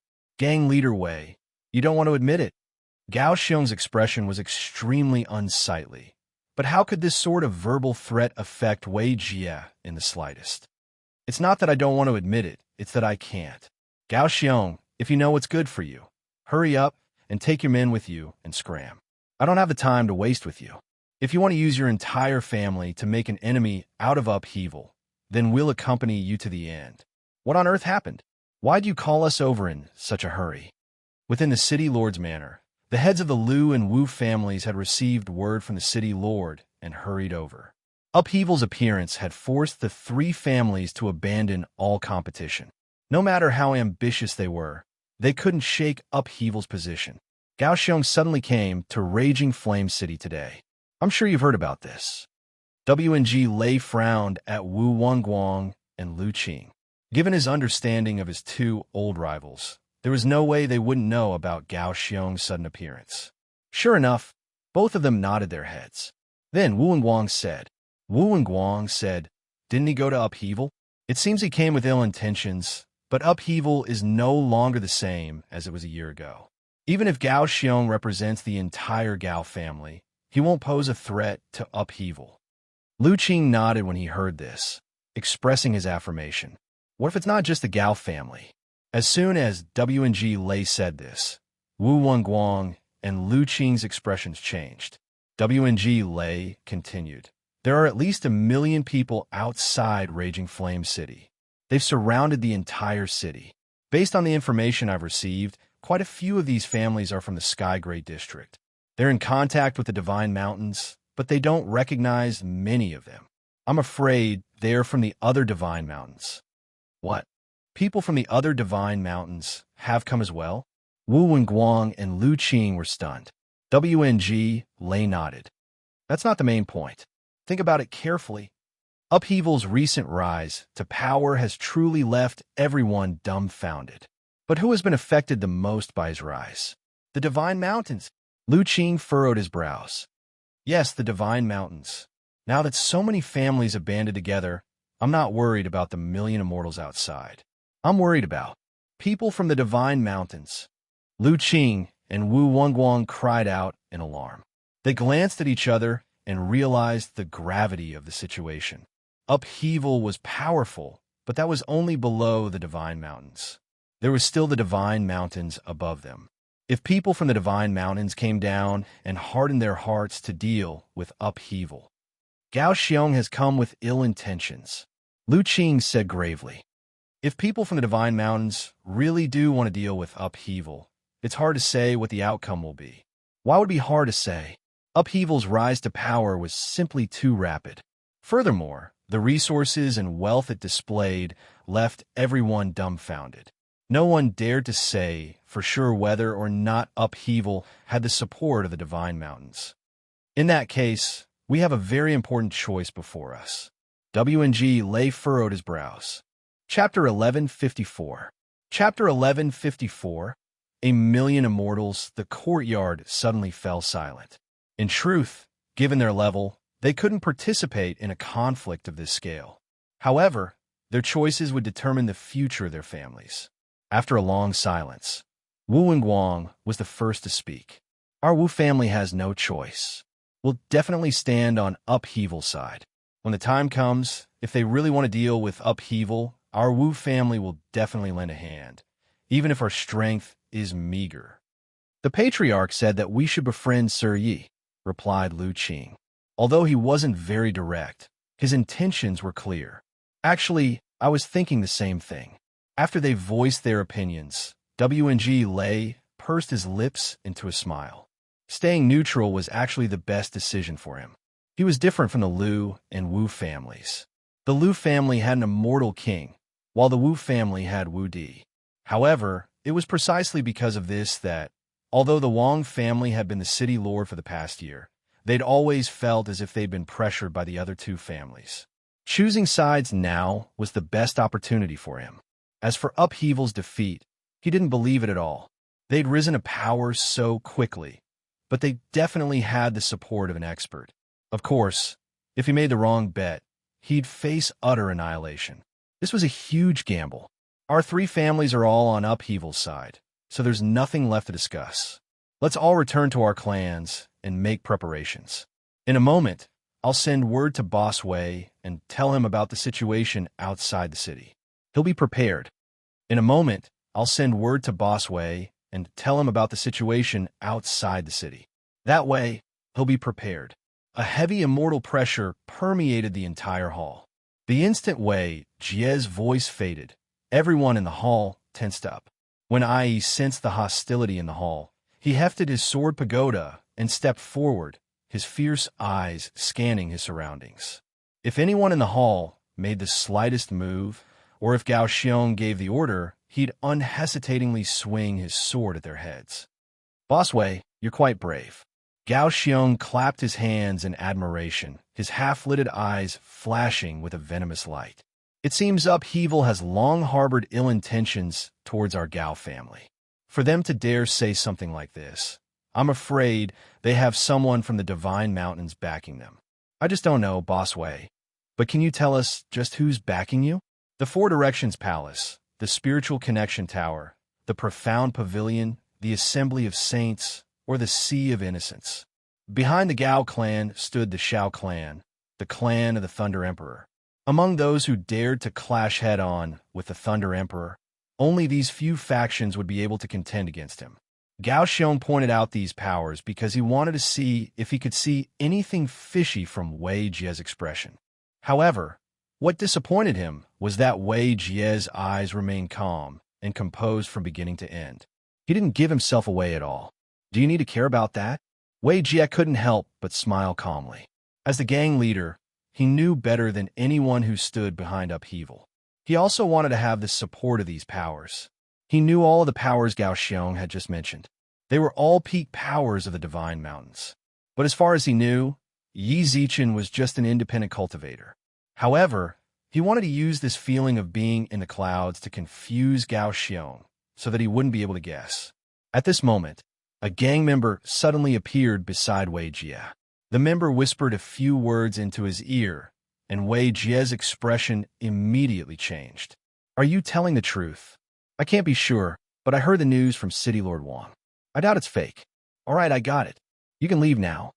Wei Jie waved the gang member away, his brows furrowed deeply. When Upheaval's elders and retainers noticed this, their gazes froze. Then they heard Gao Xiong clap his hands and laugh. Gao Xiong, nice move. Gao Xiong smiled calmly. He knew full well that Wei Jie already knew about the people he'd left outside the city. You praise me too much. How could I not be fully prepared when entering the tiger's den? You must have spent quite a bit of time contacting so many clans with connections to the Divine Mountains. When they heard this, the gang members' eyelids twitched. In their hearts, they'd already guessed what the gang member had told Wei Jie. It really did take quite a bit of time, but so what? Boss Wei, your gang has grown far too quickly. Even a few of the Divine Mountains clans are starting to feel apprehensive. Can you tell me how many people are out there right now? Around 3 million, said Gao Xiong with a calm smile. Gao Xiong smiled calmly. They're all sky immortals and above. They're the elites of their respective clans. Huh, that's quite impressive. But do you really think 3 million immortals is enough to destroy Upheaval? Absolutely not. Gao Xiong's reply was resolute and decisive. What kind of faction was Upheaval right now? 3 million sky immortals naturally couldn't destroy it. But against Raging Flame City's headquarters, it should be more than enough, right? Wei Jie's smile froze. He was no longer as relaxed as he'd been at first. 3 million sky immortals and above might not be much to Upheaval as a whole. But the problem now was that he didn't have enough time to deploy his forces. Even if Raging Flame City's garrison was elite enough, they couldn't face 3 million sky immortals and above. They had no chance of victory. Lei Jun, a supreme, was also on the central Divine Mountain. Boss Wei, you don't look too well. Gao Xiong's face was wreathed in a contented smile. He currently held the absolute advantage. So long as he willed it, the millions of immortals outside the city would immediately bathe it in blood. How could I possibly look well? There are millions of immortal kings outside the city gates. Who could possibly look well? Wei Jie stared intently at Gao Xiong and snorted, a smile that didn't reach his eyes. Then why doesn't Boss Wei bring out the people behind him? That way, we might be scared into retreating. It's quite lively. At that moment, frivolous laughter rang out from outside the hall. Everyone in the hall looked over and saw Yi Zichen standing alone at the entrance, a faint smile on his lips. The instant he appeared, Wei Jie's gloomy expression vanished. He hurriedly rose to his feet and bowed. Boss. Upheaval's members were astonished. Although he was Upheaval's bona fide boss, in truth, not many of the gang's higher-ups knew who he was. Only the people Wei Jie had recruited in the first place, as well as Wei Jie's subordinates, knew his true identity. Grandmaster Yi. Grandmaster Yi had risen to fame in Ice Blue City. There was no way Gao Xiong wouldn't recognize him. When Yi Zichen appeared, he was somewhat astonished. He didn't know about Yi Zichen's relationship with Upheaval. Family head Gao. Yi Zichen cupped his hands in greeting. Gao Xiong spoke up. I never would have guessed Grandmaster Yi was a member of Upheaval. Chapter 1155. Threw up in the Great Hall, Gao Xiong's gaze flickered repeatedly. He watched Yi Zichen, who'd already waved his sleeves, and sat back down. Yi Zichen's gaze was filled with disdain. His mind kept replaying Yi Zichen's words. Was he trying to say that he was Upheaval's backer? Or perhaps he was just a representative of some faction from the Divine Mountains? But no matter what, Gao Xiong had no choice but to admit that Yi Zichen's aura was far too powerful. It wasn't just him. Everyone else in the hall felt the same way. After taking his seat, Yi Zichen's aura was like that of an emperor soaring through the 9 heavens. His every frown, his every movement, made everything in the world bow before him, even if they were lofty, immortal kings. In the face of Yi Zichen, their pride was so insignificant it wasn't even worth mentioning. Wei Jie couldn't help but feel his heart heat up. This was the master he'd chosen, to look down on all creation. Grandmaster Yi, may I ask what you mean? After a long while, Gao Xiong recovered from his shock and asked, but so long as he stood in the great hall and sensed Yi Zichen's indifferent gaze, he would forever feel weaker than Yi Zichen. Even if he had a million sky immortals backing him, even if he had the support of the Divine Mountain's Xiao family, he still couldn't completely ignore Yi Zichen. Are you asking me? Yi Zichen's tone was especially cold. He gently rubbed the armrests of his chair, and the corners of his lips curled into a smile. You're the one who kept yapping about wanting to see me. Now that I'm here, is there something you want to say to me? By this point, everyone knew that Yi Zichen was saying that he was Upheaval's backer. Upheaval's higher-ups discreetly sized him up. For most of them, this was their first time seeing Yi Zichen. However, this true leader of the gang had left an awe-inspiring impression on them. He had formidable control over the situation, the aura of a king who looked down on all creation and a disdain for everything else. He was supremely confident. Someone like this was worthy of the mastermind behind the scenes they'd fantasized about countless times. So Grandmaster Yi is saying that you're Upheaval's backer, said Gao Xiong calmly. Isn't my presence here the best proof? Yi Zichen looked indifferently at Gao Xiong. He couldn't be bothered to waste his breath. Tell me, why exactly did you come here? I've already said before that I'm here to demand an explanation for my son. Gao Xiong sensed Yi Zichen's disdain for him, so his tone was no longer as polite as before. Your son's death is your family's business. What does it have to do with Upheaval? If you have the guts, go and take revenge on the Xiao family. Wasn't your son killed by the Xiao family? I'm talking about my youngest son, Gao Ruelong. When he heard this, Yi Zichen subconsciously glanced at Wei Jie. To his surprise, Wei Jie looked equally confused. All they knew was that Gao Yunting had failed in his rebellion and been executed by the Xiao family. But Gao Ruelong and the others hadn't heard anything. Yi Zichen shook his head to indicate that he didn't know, then turned around. What's wrong with your youngest son? A few days ago, Ruelong was murdered. When I arrived, I found this piece of cloth in his hand. Based on our analysis, this is the uniform of your gang. I've also heard that Grandmaster Yi and Ruelong once had a falling out. What else do you have to say? As he spoke, Gao Xiong viciously tossed the cloth to the ground. He glanced meaningfully at the people in the hall, who immediately rushed over, picked up the cloth, and placed it in front of Yi Zichen and Wei Jie. Boss, this really is the uniform of our gang, but he's only an outer disciple. Yi Zichen nodded calmly, but said nothing. Instead, his gaze fell inexplicably on Kai Renfei. Kai Renfei had come with Gao Xiong as well. He clearly wasn't a member of the Kai family, but for some reason, he was dressed in mourning clothes and stood at the very end of the line. When he sensed Yi Zichen's gaze, Kai Renfei didn't avoid it in the slightest. Instead, he looked up and smiled playfully. Interesting. Yi Zichen took in Kai Renfei's playful expression, but he didn't waste any more time on him. He'd already seen everything clearly. As the head of the Gao family, given Gao Xiong's temperament, there was no way he couldn't tell that something was fishy. But he'd still come here, and there were so many other clans with ties to the Divine Mountains. It seemed they hadn't wanted to touch him. Rather, the people on the Divine Mountains couldn't sit still. It's just a piece of outer disciple uniform. You're trying to frame my gang? Isn't that a bit too despicable? Besides, did you really think that if I wanted to send someone to kill Gao Ruelong, I'd let him wear Upheaval's uniform? Is there something wrong with my brain? Or is there something wrong with yours? No matter what you say, the evidence is right in front of us. Before he could finish speaking, Gao Xiong saw a flame appear before him. The flames had come from Yi Zichen's palm, and they burned the cloth to nothing. The evidence you spoke of, where is it? Gao Xiong was so brazenly burning the evidence. The Gao family clansmen were all furious. Only Gao Xiong laughed. He wasn't the least bit angry that the evidence had been destroyed. If Yi Zichen hadn't done this, I might have hesitated.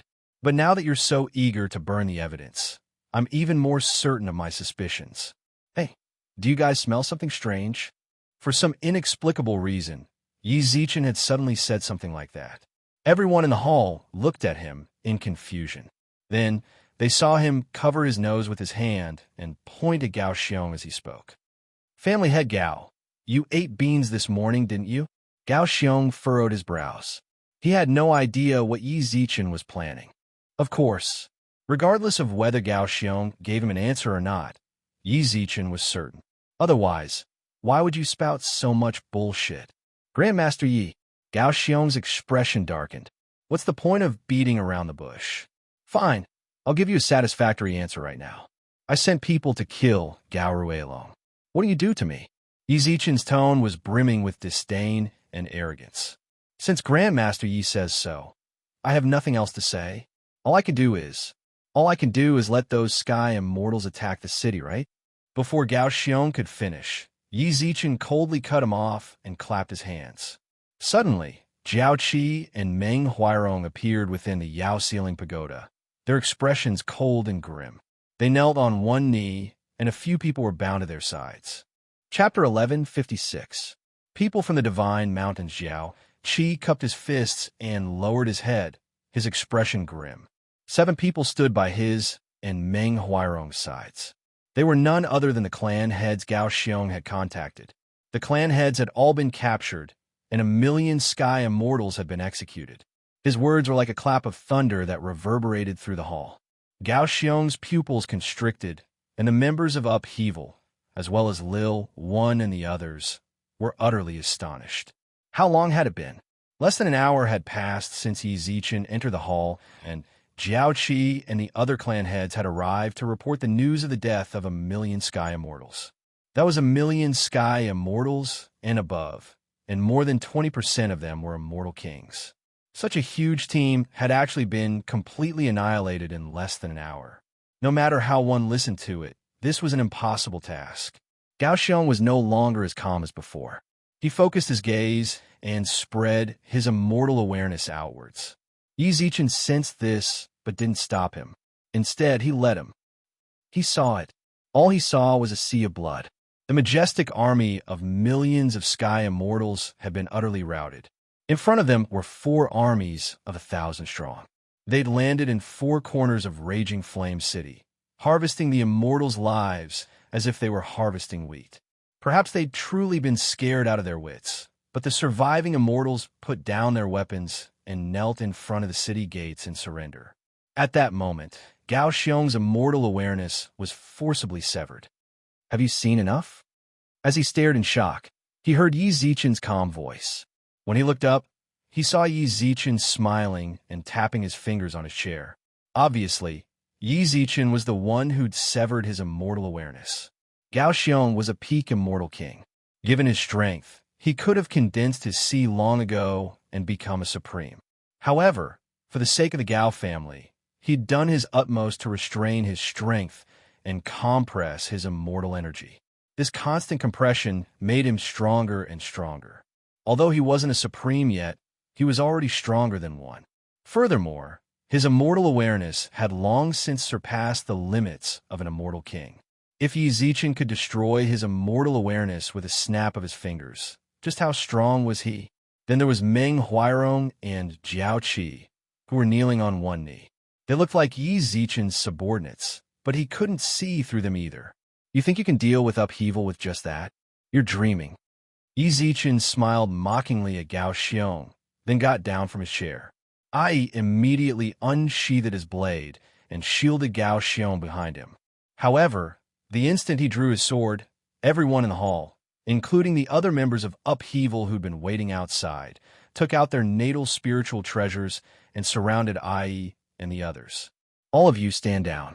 Wei Jie glanced coolly at the Upheaval members. Wei Jie shot them a look of his own, and they all took a few steps back. However, they remained vigilant as they stared at Ai and the others.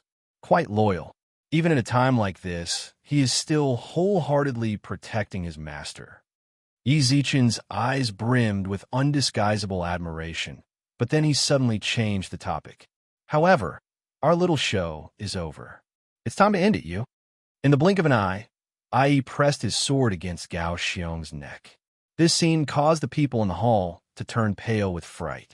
Those from the Gao family were even angrier. Ai, are you trying to rebel? Ai simply looked at them coldly. His icy gaze was utterly foreign to the Gao family members. Then he pulled at his face with his left hand, transforming into another person. I'm you. I've always worked for Master Yi. The I you speak of died a year ago.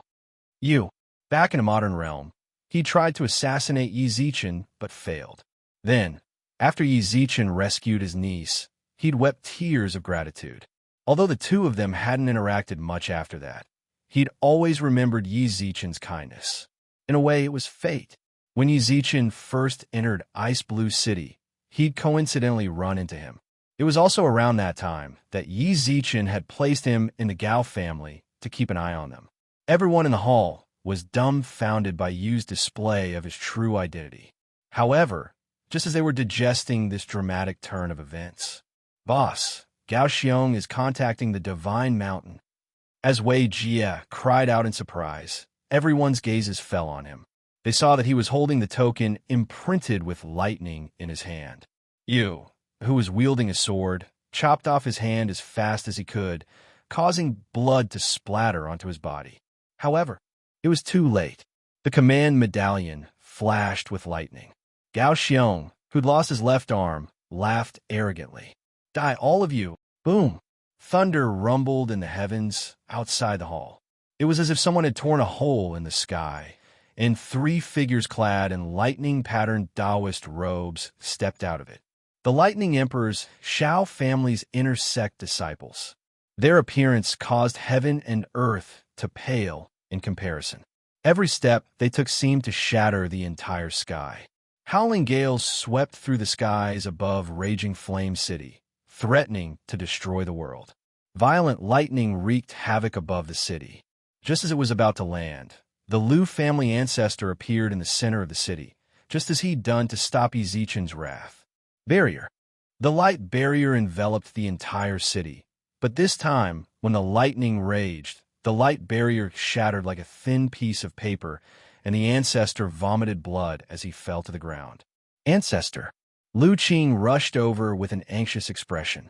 City Lord Wen Jilei, Wu Wenguang, and the others gave orders to their clansmen to create a barrier around the city the moment the light barrier appeared.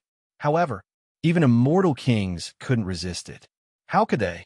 Lightning tore through the barrier. The three Shao family intersect disciples entered the city as if they'd entered no man's land. They looked down coldly at the millions of ants below. Under this kind of pressure, everyone in the hall revealed a look of terror. Supremes. All three of them were definitely Supremes. Unbeknownst to them, another 7 rifts had actually appeared in the sky at this moment, and 3 people walked out from every single rift. When everyone looked at the 7 captured clan heads, they realized that each of them had a command medallion in their hands. A total of 24 Supreme-level experts descended from the Divine Mountains. Upheaval's members fell silent. However, at that moment, Yi Zichen stretched lazily. His eyes were calm as he looked up at the turbulent sky, then pursed his lips into a smile. Chapter 11:57. Clash. Your subordinate obeys. Jiao Qi and Meng Huairong's figures flickered and disappeared. When the crazed Gao Xiong heard this, he instinctively furrowed his brows.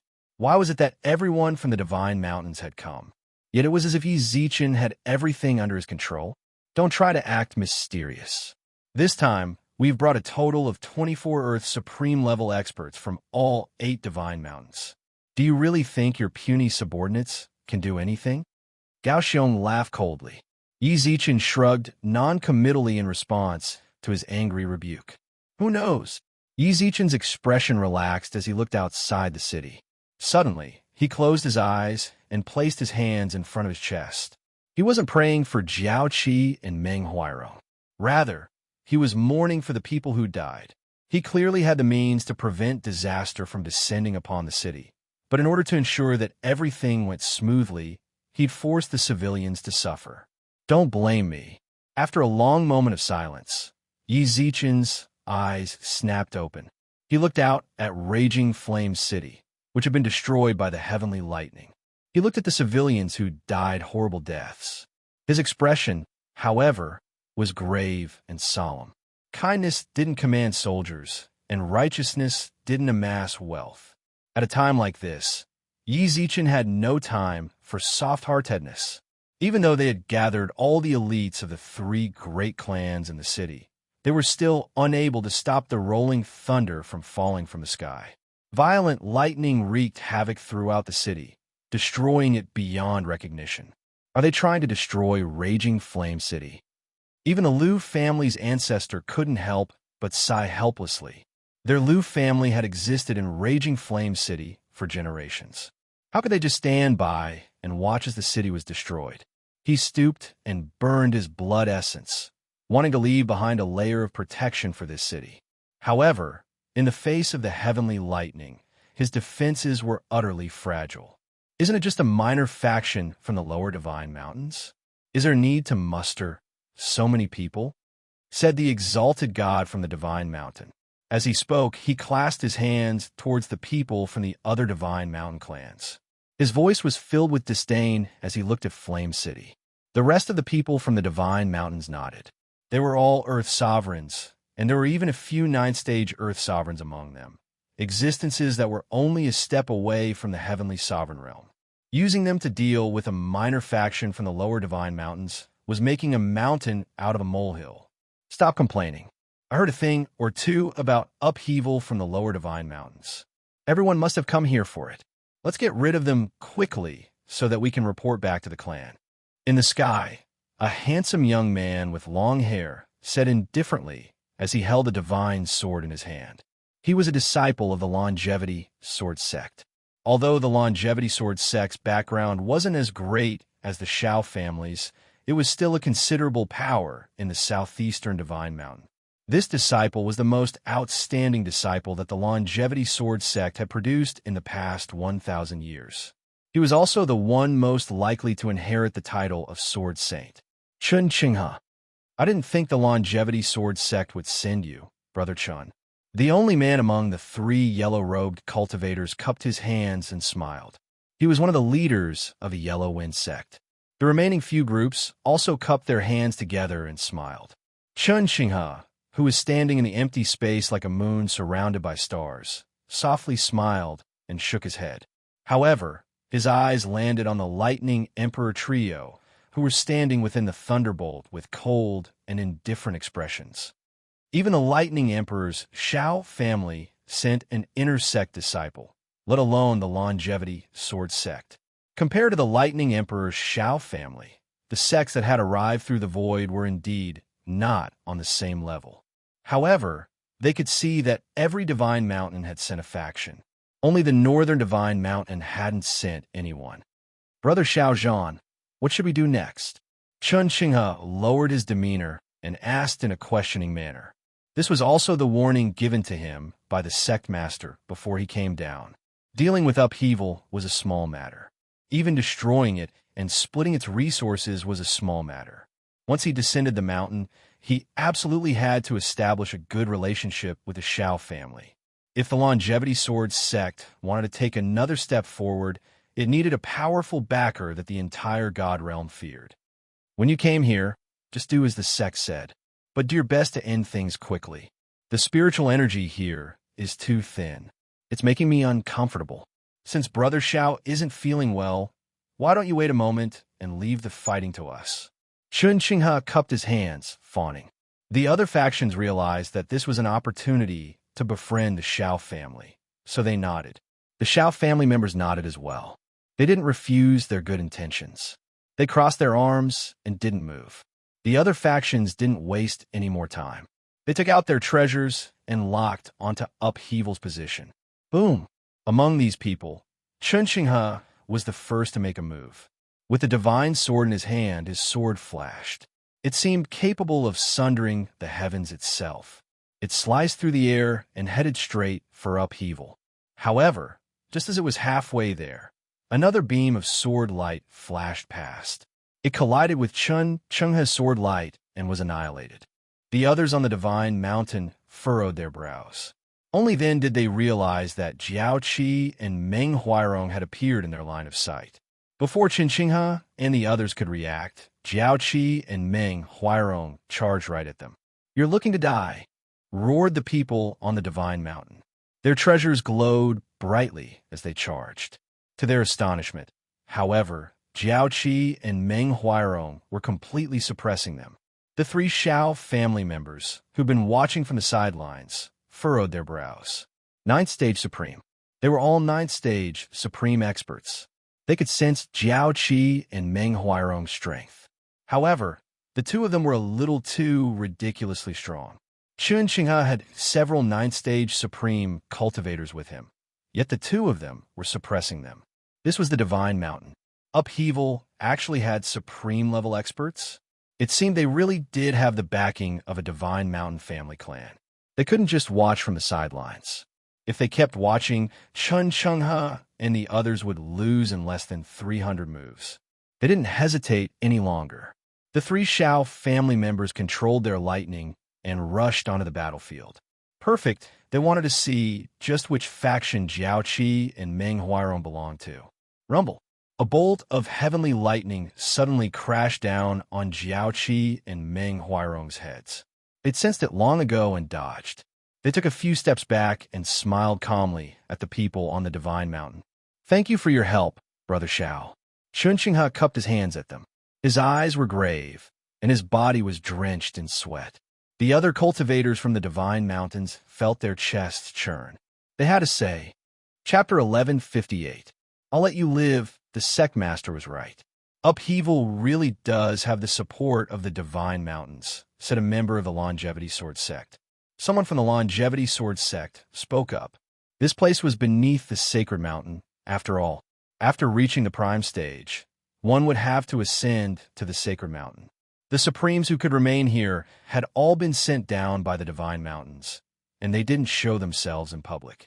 Furthermore, Jiao Qi and the others were Ninth Stage Supreme experts.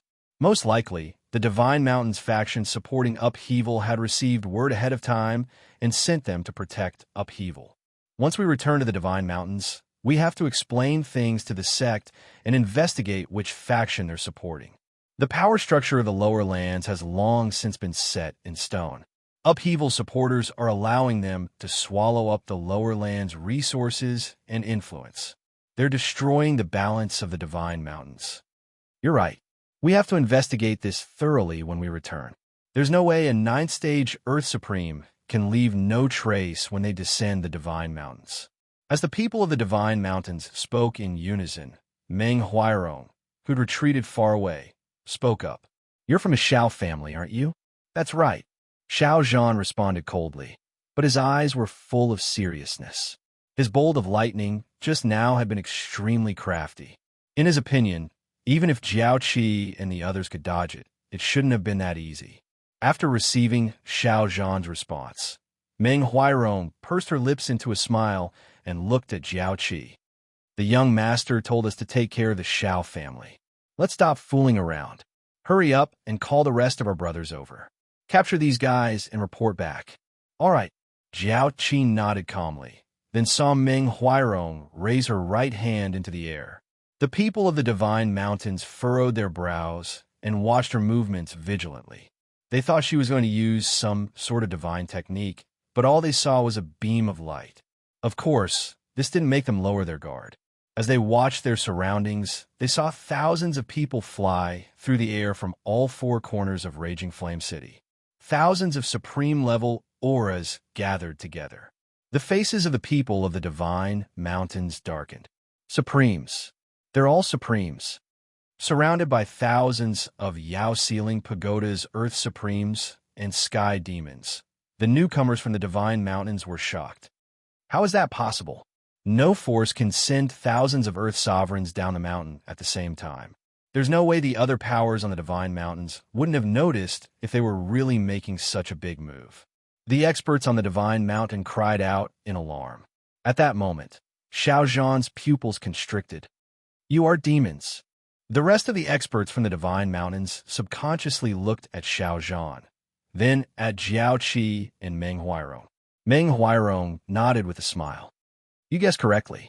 As soon as she finished speaking, her gaze instantly sank as she shouted towards the sovereign demons. "Take them all down." The sight of thousands of Supremes blotting out the sun shocked everyone in Upheaval's main hall. They silently watched Yi Zichen, who sat in his chair and sipped from his cup. Their hearts were filled with reverence. Even Wei Jia, who'd been by Yi Zichen's side for a long time, paled when he saw this. Supremacy. Several thousand supremes. He'd never underestimated Yi Zichen, but he'd never guessed he was this strong. The faces of Gao Xiong and the other clan heads turned ashen. If they'd known this would happen, they'd never have provoked upheaval. Go in. As the hall fell deathly silent, Jiao Qi, Meng Huairong, and several supreme-level Yao dragged Xiao Zhan, Chun Qinghe, and the others into the main hall. Bang! Bang! Bang! Jiao Qi and Meng Huairong knelt on one knee and cupped their hands. Master, we've captured them all. Thank you for your hard work. Jiao Qi and Meng Huairong nodded at them, then moved to one side of the hall. Yi Zichen put down his gourd of alcohol, walked to the center of the hall, and looked at the bound experts, as well as the Ashen clan heads. Why are you doing this? I didn't provoke you, but you came looking for trouble. Do you think I'm easy to bully? Or do you think you can do whatever you want just because you have the Divine Mountain support? Everyone fell silent. Xiao Zhan glowered at Yi Zichen and roared, Puny Yao, how dare you run amok in the lands of the God Realm? Yao. Everyone else in the hall walked over. Yi Zichen smiled calmly at Xiao Zhan's sinister expression and shrugged. What nonsense are you spouting? I'm a proper human, after all. However, my subordinates really are Yao. That's the truth. But what can we do? So what? You're a human, yet you're colluding with Yao? And you have a nerve to ask me, what's the matter? What's the matter? Yi Zichen shrugged disdainfully. He couldn't be bothered to waste his breath. Take them away and kill them. Your Excellency, Gao Xiong planned all of this. We had no choice but to do this because the Shao family of the Divine Mountains is too powerful. I hope you can spare our lives. The captured clan heads tried their best to explain themselves. Yi Zichen couldn't help but arch his brows. Really? It's absolutely true. We can all bear witness. This time, it wasn't just the clan heads in the lower lands. Even the experts on the Divine Mountains spoke up. We came down because of the Shao family. Also, although your raging flame city suffered heavy damage, it was the Shao family's divine lightning that destroyed it. It had nothing to do with us. You slap. Before Xiao Zhan could speak, Yi Zichen gestured for Jiao Qi to slap him. The left side of Xiao Zhan's face swelled up. This isn't the place for you to speak. Yi Zichen glanced coldly at Xiao Zhan, then arched his brows and chuckled. Are you saying that, so long as I let you go, you'll do anything I ask of you? The patriarchs and the experts of the Divine Mountains all nodded frantically. That's right. That's wonderful. Yi Zichen nodded in satisfaction, then pointed at Xiao Zhan and the others. Don't say I didn't give you a chance. I'll show you a way out. If any of you kill him, I'll spare his life. You dare? If you dare attack us, you'll be exterminated, roared the Shao family. Shut up. Jiao Qi sent out another slap, causing that person's teeth to fall out. The experts on the Divine Mountain all gulped. Kill the Shao family. Even if they were 10,000 times more courageous, they wouldn't dare. What? None of you dare? Does that mean you all want to die? When no one attacked, Yi Zichen picked up a bloodied, long sword from the ground and held it in his hand. Chapter 1159. Fighting for spots, the experts of the Divine Mountains, who were no longer capable of causing much trouble, were solemn. The higher one's cultivation was, the more they valued their lives. They knew full well that their actions had thoroughly infuriated the leader of upheaval. Even if they were members of the Divine Mountain's prestigious clans, it was obvious from his tone. He didn't care about them at all. What was left in front of them was either death or the lives of the Shao family in exchange for their own lives. The Shao family was the Lightning Emperor's family. They were a supreme family that stood above millions and only served one person. Even if it was a matter of life and death, they had to think twice before killing their fellow disciples. However, from the looks in some of their eyes, they could sense that they were starting to waver. They wanted to live. All they lacked was the courage to take that final step. They needed time to think things through.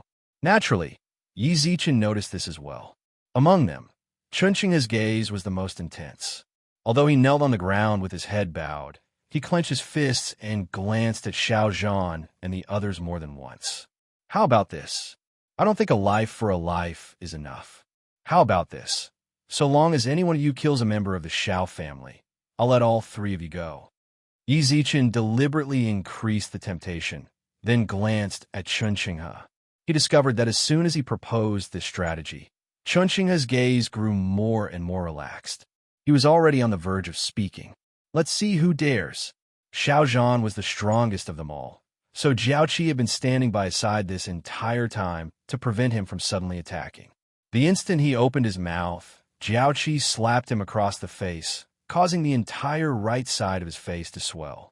Xiao Zhan had always been a proud son of heaven, and an elite disciple of the Xiao family's inner sect. When had he ever suffered such humiliation?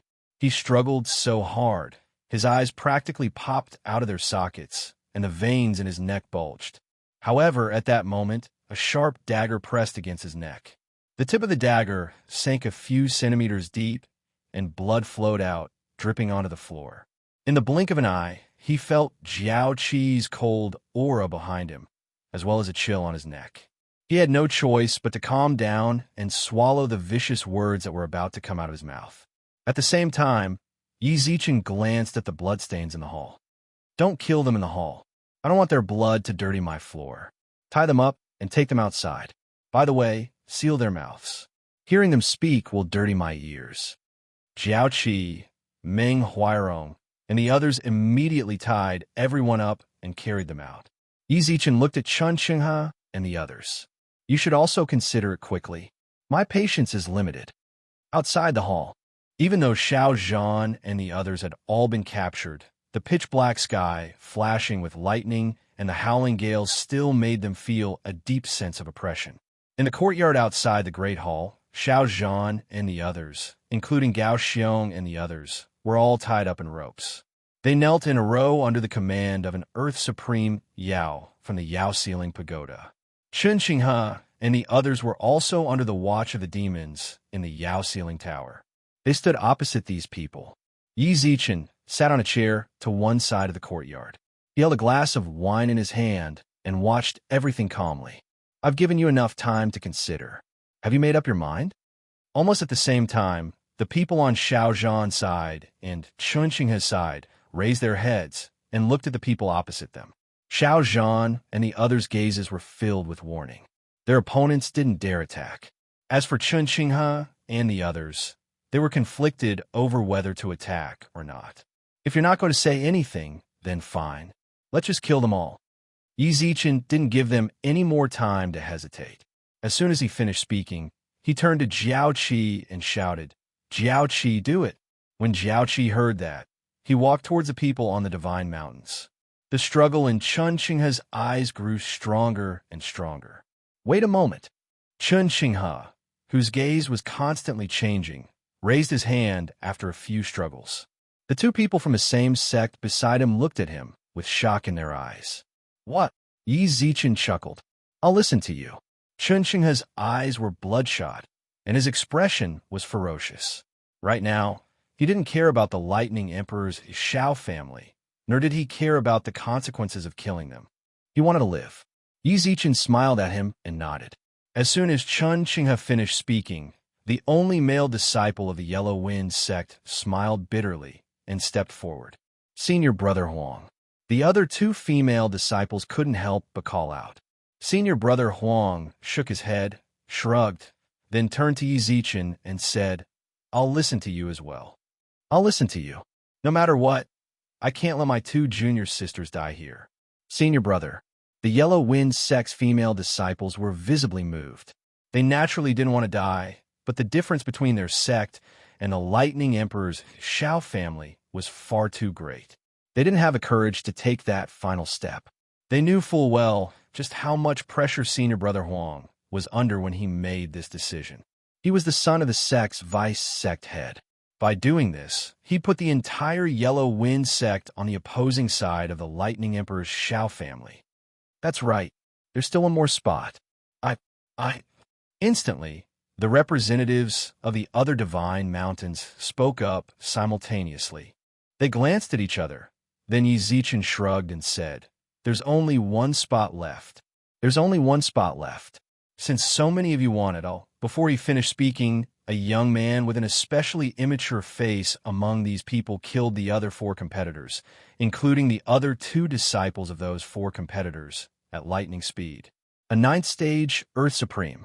This youth was actually a 9th stage Earth Supreme as well. When he finally stopped, his face and hands were covered in blood. His gray eyes were cold and distant. As the others watched in astonishment, he stared straight at Yi Zichen. "This time, I'm the only one left." His 2 fellow disciples stared at the youth in terror. When Yi Zichen saw the youth, he actually smiled in satisfaction.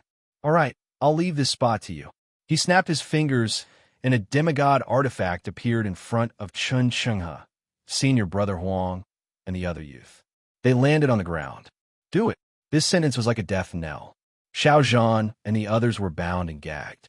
They glared at Chun Chenghe, Yi Zichen, and Yi Zichen in warning. "Do it." To everyone's surprise, the first to mention a demigod artifact wasn't Chun Chenghe or Senior Brother Huang. Rather, it was the 9th stage Earth Supreme youth who'd helped Yi Zichen kill the 12 experts from the Divine Mountains. He clenched his weapon, his expression cold and aloof. Without the slightest hesitation, he walked up to one of Xiao Zhan and the other 2, then raised his weapon high into the air. He raised his blade and brought it down. The Xiao family member, chosen by the youth, instinctively closed his eyes, but at that moment, he heard a loud bang. When he opened his eyes, he saw the sword-wielding young man falling heavily to the ground. Blood was flowing out of his mouth, and the demigod artifact had been broken into 2. At the same time, a massive rift tore open in the heavens. A bearded, middle-aged man stood in the middle of it, lightning crackling around him. It was as if he wanted to tear the heavens apart.